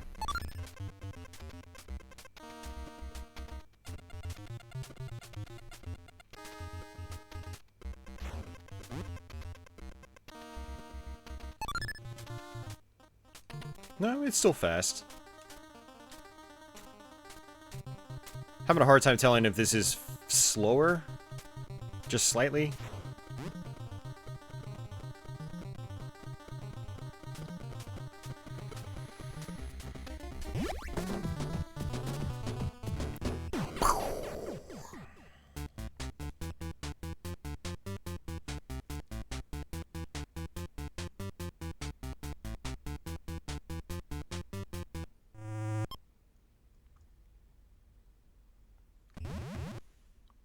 Oh, you're right, Shiny Philistine.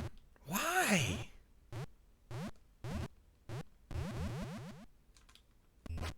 Oh, that's a bummer.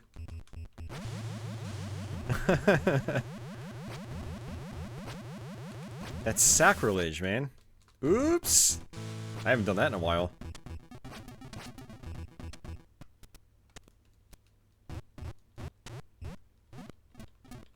No pause music.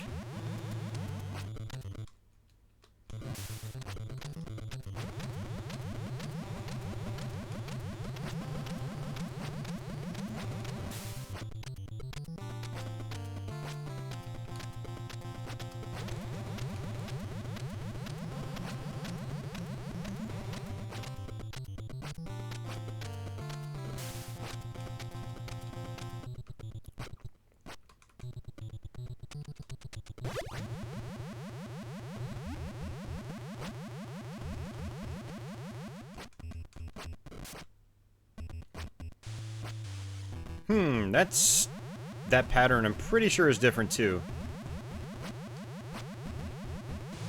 Pretty sure he just like drops straight down and you have the potential to just run right into that spike.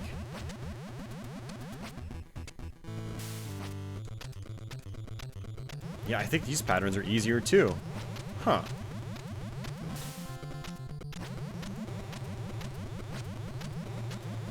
Yeah, normally he's supposed to go down and you have to jump over that spike. Wow, so Snake Pit's easier too.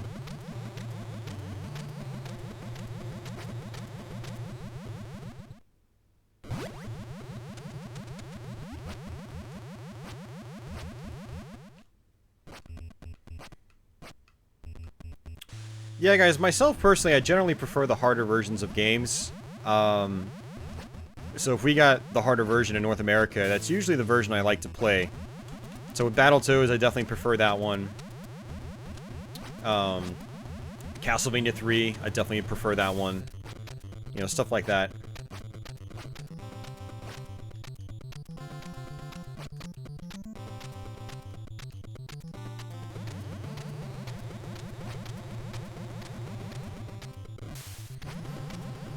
Yeah, the Sega version's very comparable to the US NES one in terms of difficulty.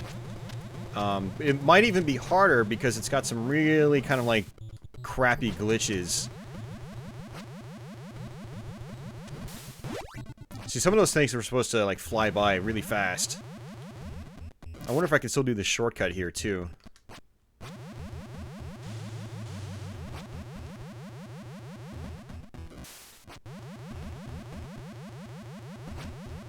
Oh yeah, this is way easier. There's supposed to be, I was supposed to like have to constantly run against the snake because there's a spike on the wall. It's not there anymore. Yeah, there are a lot less spikes here. Ooh, look, there's only one.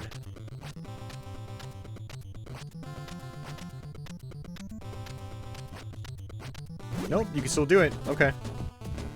Yeah, those last snakes were way slower.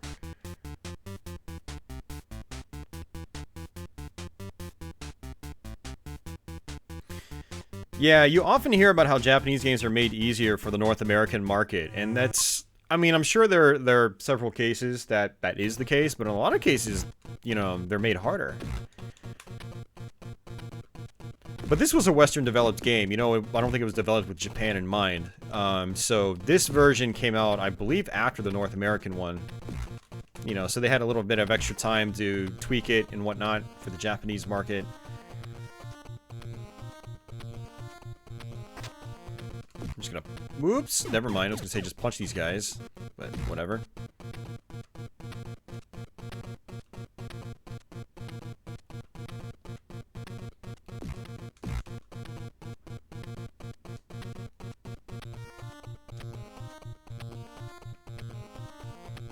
Yeah, I'm pretty sure there's supposed to be a set of enemies right here, too.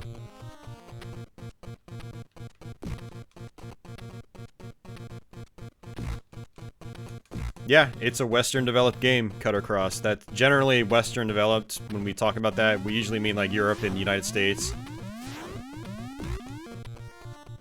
Generally anything outside of Japan. When it comes to video games.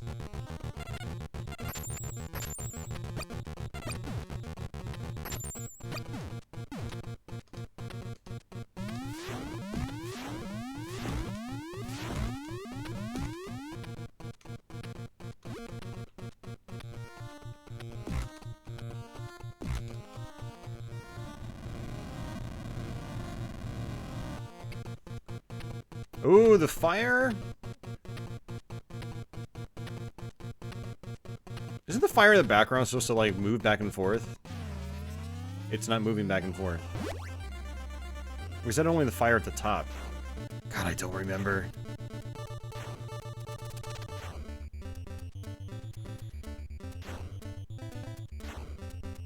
Yeah, I think like when that term is generally used, it means not just North America, but it also means generally European regions as well. English speaking in a lot of cases. So England and United States in particular. Wow, this is way slower.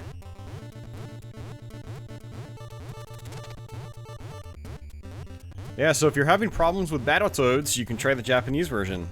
It is actually easier.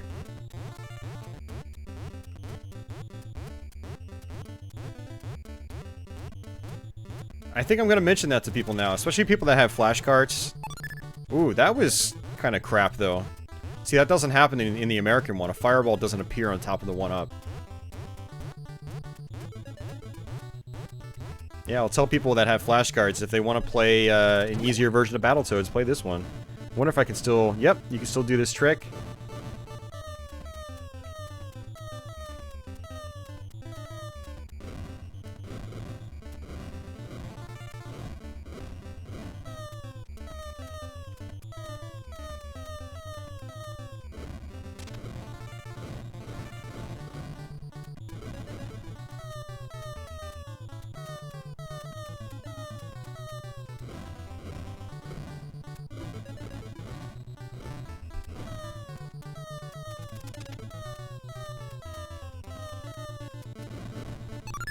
There we go.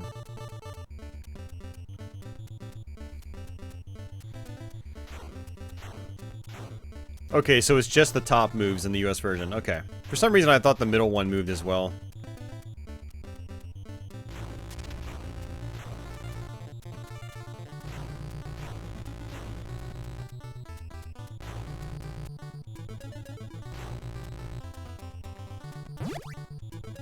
All right.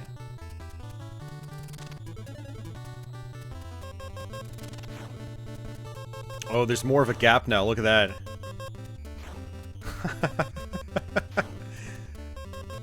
Man, they really trimmed this down for Japan.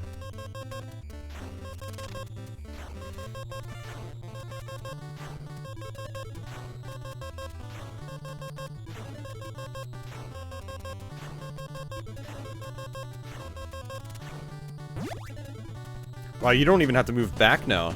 Interesting. That's kind of crazy.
Okay.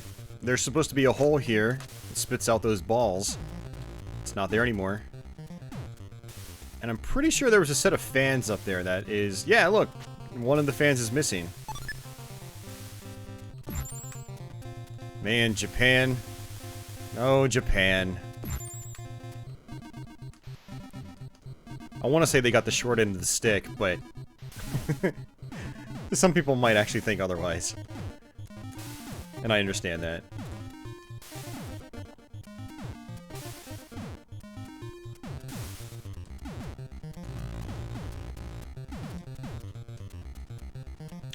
This top one was supposed to be an electrical one as well.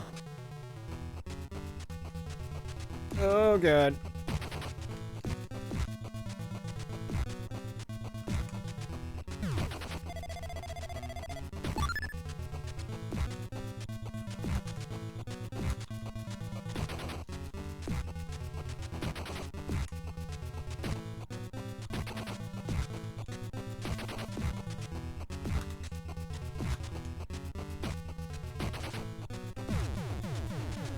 I don't think he takes as many hits either.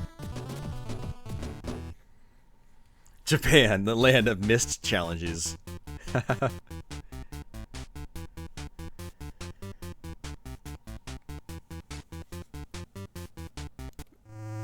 Alright, Terratubes.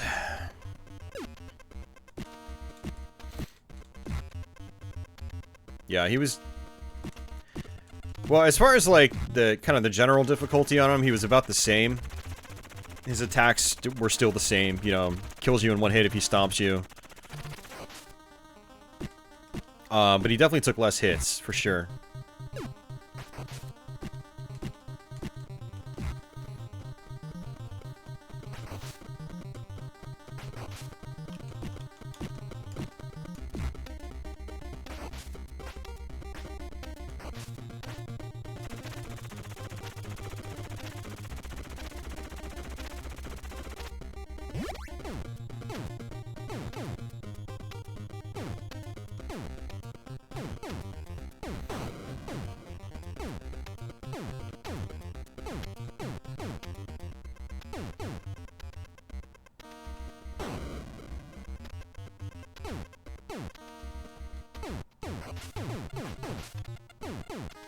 Just another guy. Well, congrats on your Battletoads victory.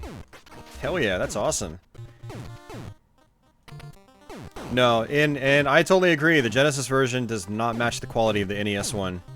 I think there are some spikes here. Yeah, there's supposed to be some spikes here that are missing. Yeah, this is definitely easier. Yeah, this Japanese version here is a lot less brutal.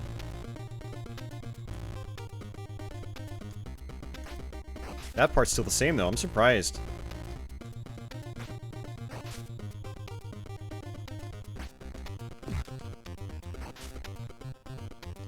Ooh, this is closed up. No fish. Wow. Yeah, so normally this is open and one of those little goldfish guys comes out. See, one of those guys.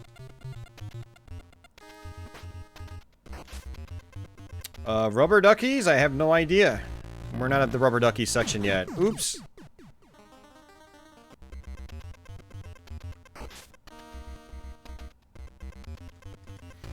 The rubber ducky section is the last part.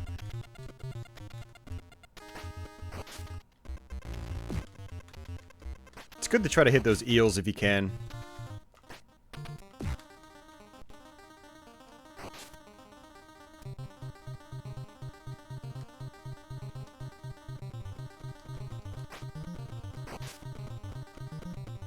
Yeah, so normally there are spikes up here too. They're gone. And this part is open as well, so a little fish can come out. And, okay, the eel is still here. Okay. And another eel. Yep. Still there. That's normal.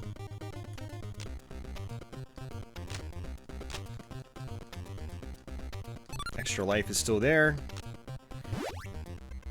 You don't want to get clipped right before the checkpoint. Oh yeah, there are less spikes right here. Wow. Oh, and no spikes right here. Huh. So normally you'd have to either float up and down like this or just punch in air like this.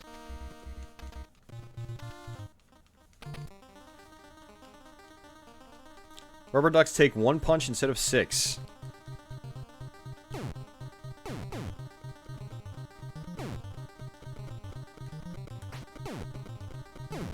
No spikes. No spikes.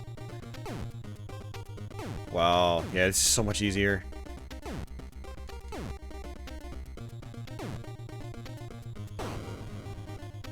I mean, this part is intense in the North American version. It was definitely one of the toughest parts for me to learn. Hey, Taunaharis. Nice, yeah. Just takes 1 punch. Technically 2 punches. Wow, yeah, that's way easier. No spikes here. Whew. This level is a lot easier.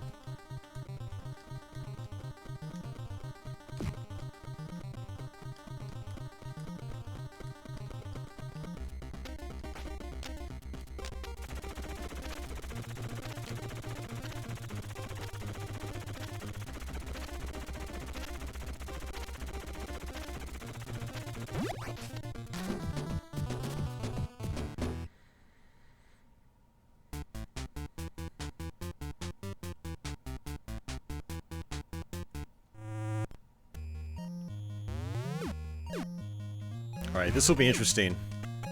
I wonder if the rat runs a lot slower. That's my prediction.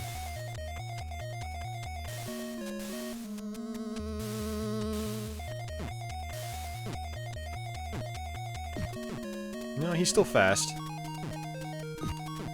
He might actually be a tad bit slower. I don't know.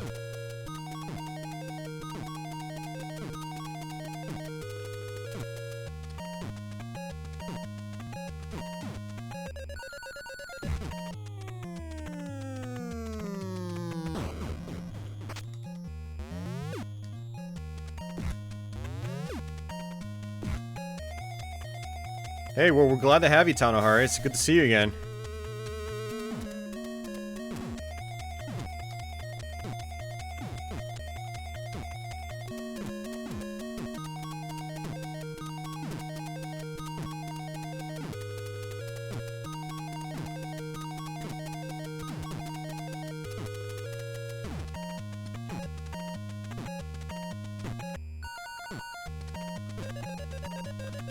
There we go.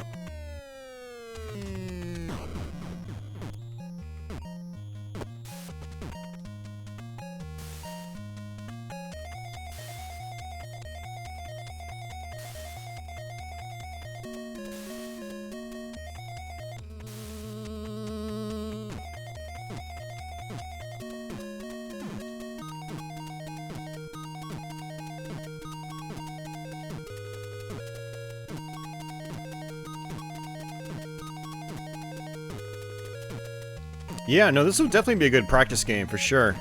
If you want to practice Battletoads, but not go through the frustration of the North American one, then yeah, this is totally good for that. I kind of wish I knew about this before doing the North American one. That would have helped me out a lot. I mean, I don't regret playing through the North American one. I mean, it made me hard. Like, it made me stronger. Okay, so that's still relatively the same. From what I can tell. Ooh, and this guy's facing you. Well, of course, he's always facing you. I'm an idiot. Okay, this is the same.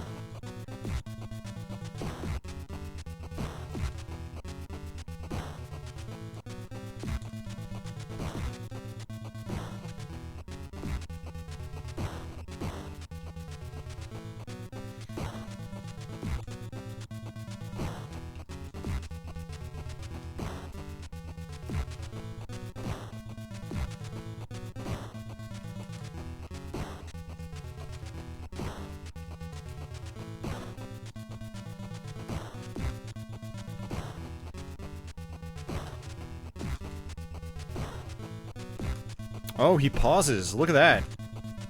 There's a little bit of a pause.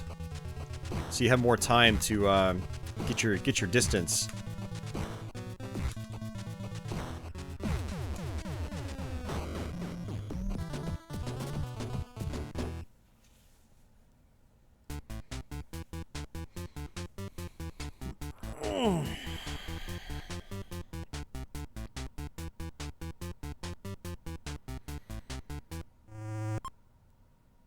Alright, Klinger Winger.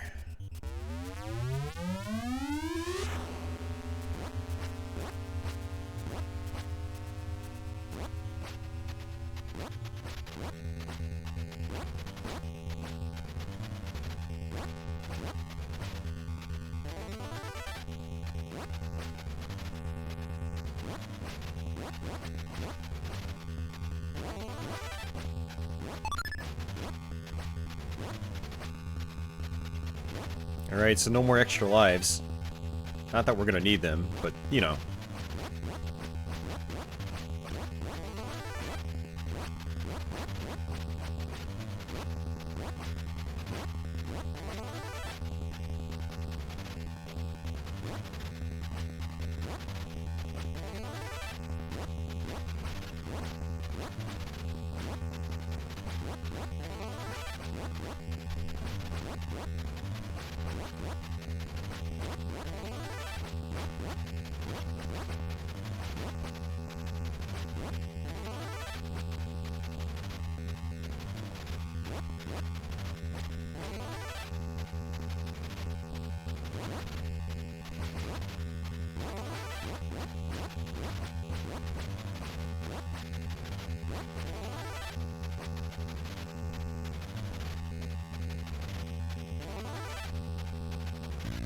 Yeah, the orb is definitely moving slower, for sure.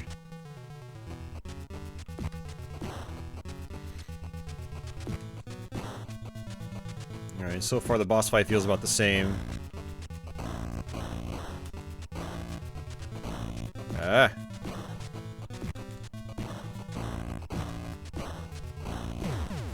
Oh, man, he's a lot easier. Yeah, normally he hops off screen. That didn't even happen. Alright, last level. Ooh, and they die in one hit. They take 3 hits in the American one. Ooh, those are slower too? Wow. Man. It's actually really cool we're playing through this. I'm amazed at how much easier this is. I'm pretty sure this is a green platform in the American one.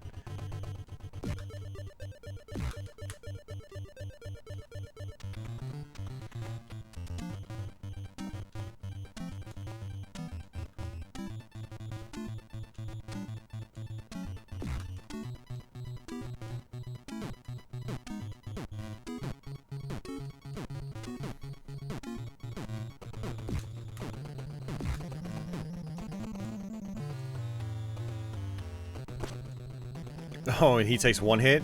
Jeez. Wow. Yeah, normally those guys take a bunch of hits.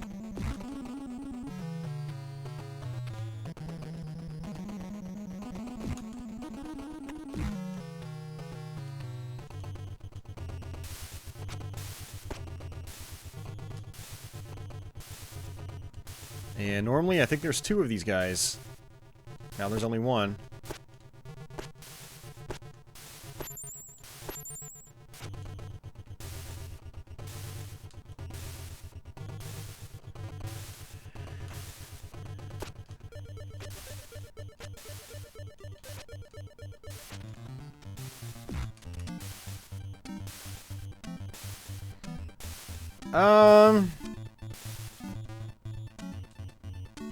Yeah, maybe Cutter. I don't know. I think it's still pretty fondly remembered for some of us. Even with its crazy difficulty. I think because of its crazy difficulty is one of the reasons that people do remember it. Would people still remember it without that difficulty? Maybe. I mean, maybe it would have more of a respect, like, say, something like Mega Man 2 does, you know?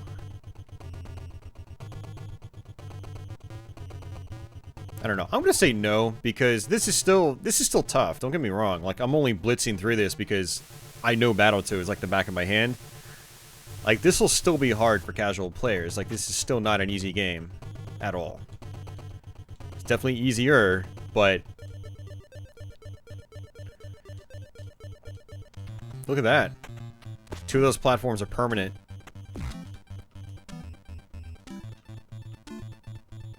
I mean, I could see this still being a pain to learn because there are so many, still so many things to learn.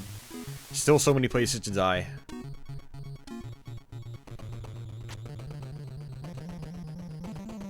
You know, whereas you look at something like Mario or Mega Man, any casual can pick it up and have fun with it. But with Battletoads, like, that's... I mean, even the first level can be tough for casual players, I think. A couple parts in the first level that can just kill you in one hit.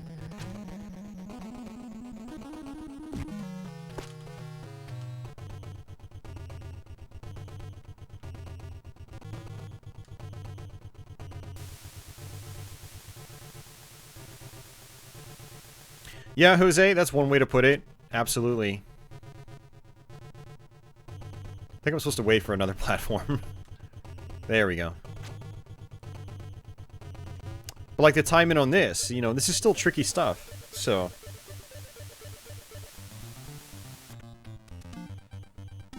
Nice, Timu. Yeah, I didn't sleep as long as I expected to, and I decided to go ahead and just kind of force myself out of bed.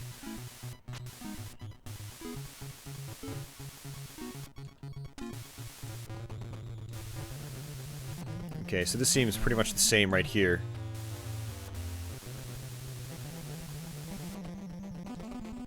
Yeah, that's pretty much identical. But I think Mega Man 7 is a hard game. I don't know, I haven't really played it much in a while. I do think it's harder to... I think it's harder to dodge stuff in that game because all the sprites are so much larger. You have less screen space to move around. But I won't be able to really comment on it until I actually go through it again.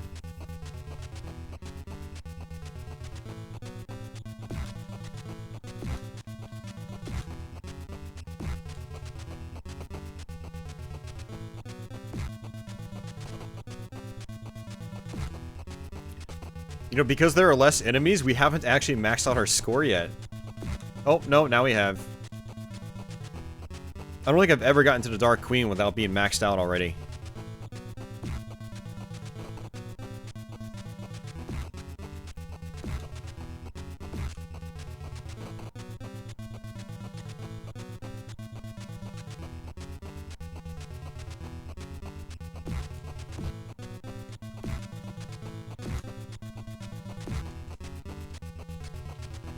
So you guys say super easy, but what about just doing a Buster only run? That's usually how I play.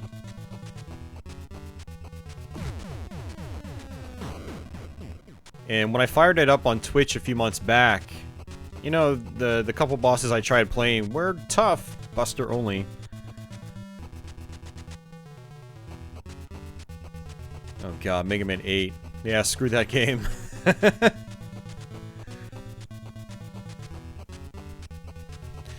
Yeah, Mega Man 8, such a gorgeous looking game, but it's kind of a poorly designed game with a lot of questionable design choices. I mean, some people really like it, but it did not click with me.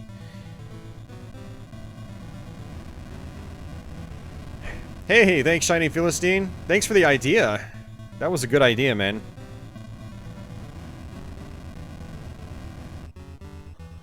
Didn't I snap my Mega Man 8 disc in half after beating it? It was a CDR, so, you know, don't like cringe or anything. It was the Saturn version. It was so, it was bad. Yeah, it was bad. Hey, thanks guys, I appreciate it. So, I mean, looks like that's it. That's the Japanese version of Battletoads. That's a lot easier. Yeah, definitely a lot easier. I flung it across the room. Yeah, I think I flung it across the room and the disc shattered. CDRs have a tendency of doing that.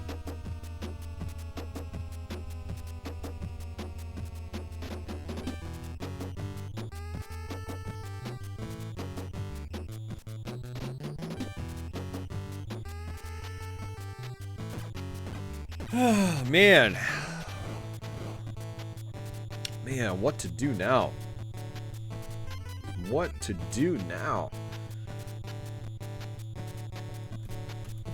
So again, guys, we're playing this on the Retro USB AVS console, for anyone that was curious again. And it's a hardware clone system. I did a review of it a couple years ago. And so whenever you guys see me do NES footage now, this is what I'm playing on. It does 720p out through HDMI. And it's got the latest patch added interpolation, so there's no more screen shimmer. Yes, Marcelo, I do like Top Gear, yes. Hey, Drixel, thank you, sir.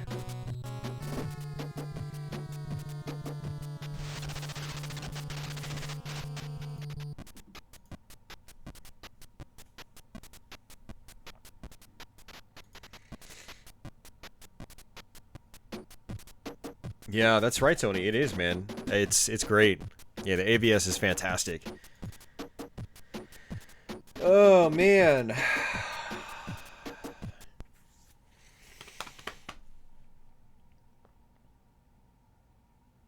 Oh, man. It's getting close to midnight. We're almost 3 hours in. I'm trying to figure out if I should keep going or if I should call it a stream.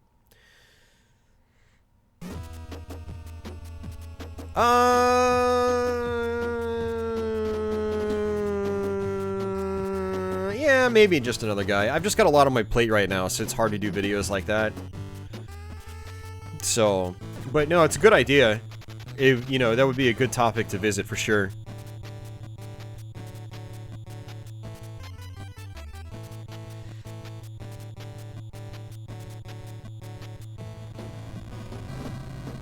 Yeah, Town of Hearts. I still want to get Mega Man X8. It looks like I'll finally get a chance to play it from start to finish, because I think X8 is supposed to be on the X Collection.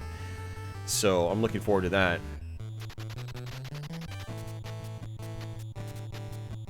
Yeah, so instead of buying the actual PS2 version of that, I'll just get the Mega Man Legacy X Collection, or whatever it's called. When is that supposed to come out as well? Let me check the release date.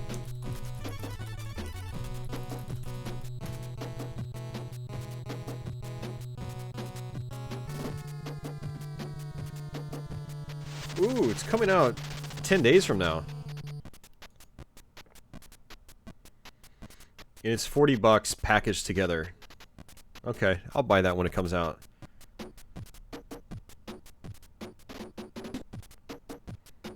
Yeah, I'm looking forward to that because I definitely want to play X8.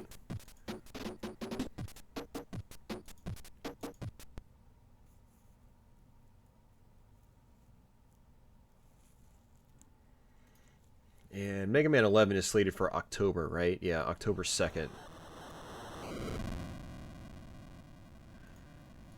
Yeah, it's gonna be PS4, Xbox One, and Switch, Phil.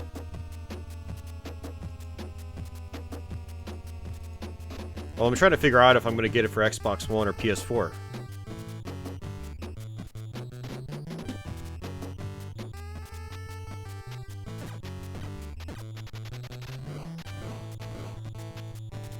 Yeah, X7 is a travesty, Town of Horus. One way to look at it, though, is like if you're gonna get a copy of X7 by itself, it'll be 20 or 30 bucks. So you pay 40 and you get all the games, even the crappy one.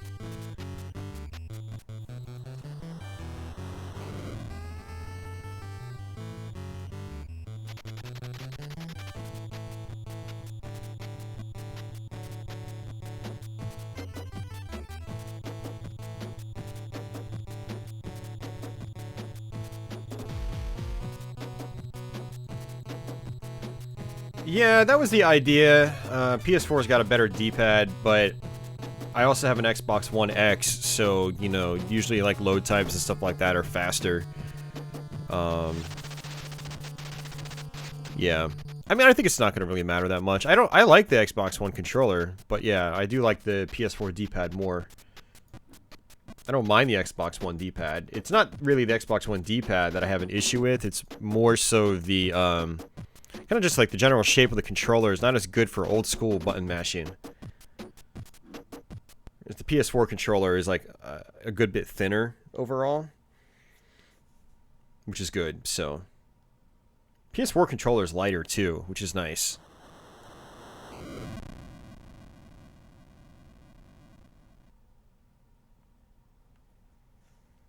Yeah, I like X6 as well. I did a couple streams on it earlier on in the year, if you guys want to check those out.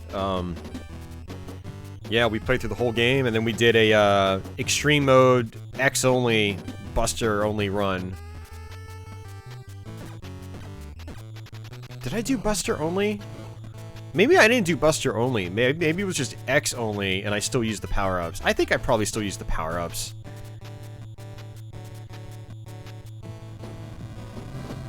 Yeah, it is Timo. X6 requires work, but it's kind of like Battletoads, where like once you put the work in, I think it's really satisfying to play. You know, a lot of people will say Battletoads is kind of crap because it's way too hard, and X6 is kind of the same way.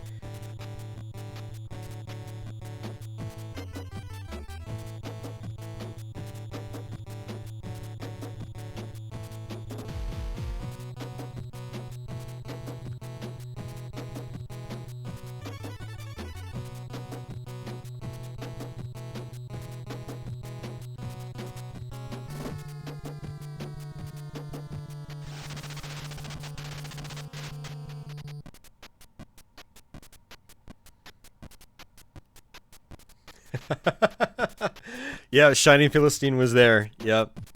I was about to give up, and then we got the shock buffer. I know it was X only, but I swear, like, I probably used power-ups.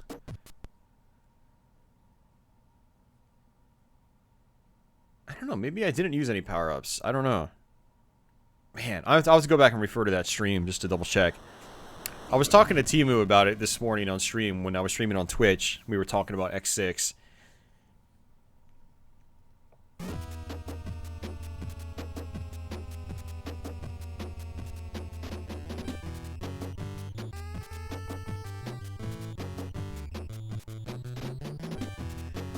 Alright, guys. Well, I don't want to ruin too much of a good thing. So I think I'm going to go ahead and end the stream here.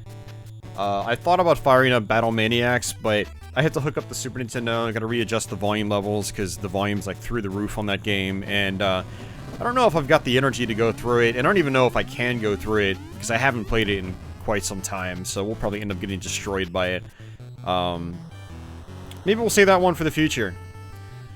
Or maybe we can do like a Battletoads variety stream where I play Battlemaniacs and then I switch over to like the Game Boy Battletoads games or something like that. So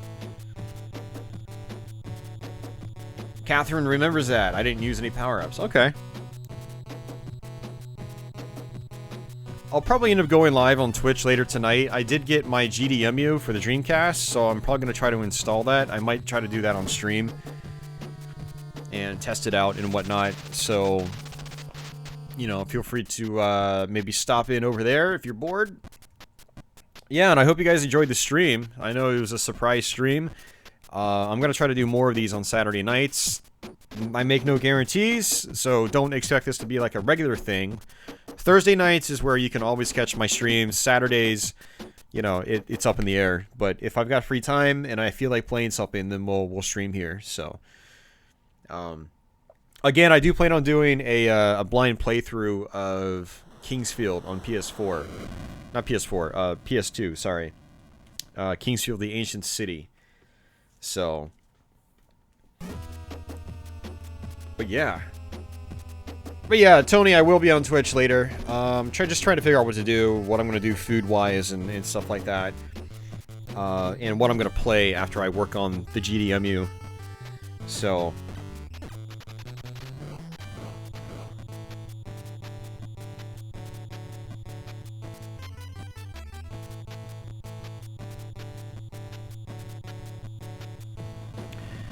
yeah, and Kingsfield, the Ancient City will be a blind playthrough, whereas like Eternal Ring, when I did that, I had practiced it. I did a run on that on Twitch.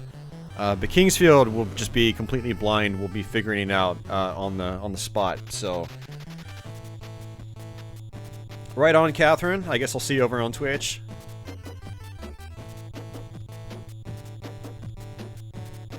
Yeah, so I guess we'll go ahead and do the old outro as usual. So thank you guys for your continued support. You know, the Patreon backers and the super chatters and whatnot. Patreon backers, I just posted my second Q&A session today. So if you're backing and you're watching this, go check that out. It'll probably be up there for a couple weeks before I post it on YouTube. So you've got some time to check it out before I slap the old ads on it and make it public on YouTube. But, yeah, thanks, guys, for asking the questions. But that video is there. The next Let's Play will be up in probably about 6 hours as well. So stay tuned for that, both people on YouTube and Patreon. And thanks for the people that have done Super Chats as well. Big shout out to Shining Philistine and Tony Hayden. Thank you guys for, you know, basically donating to the stream. I've been a little slow on the Super Chat front recently, but I really appreciate you guys pledging. So thank you very much. And I'm going to thank the old sponsors as well. We actually saw Timothy Lamphere in here earlier, so thanks Timothy and everyone else that's sponsoring the channel. So thanks guys for your continued support. I hope you guys continue to enjoy my videos and stuff here and hanging out and whatnot. And I guess until the next one, take it easy.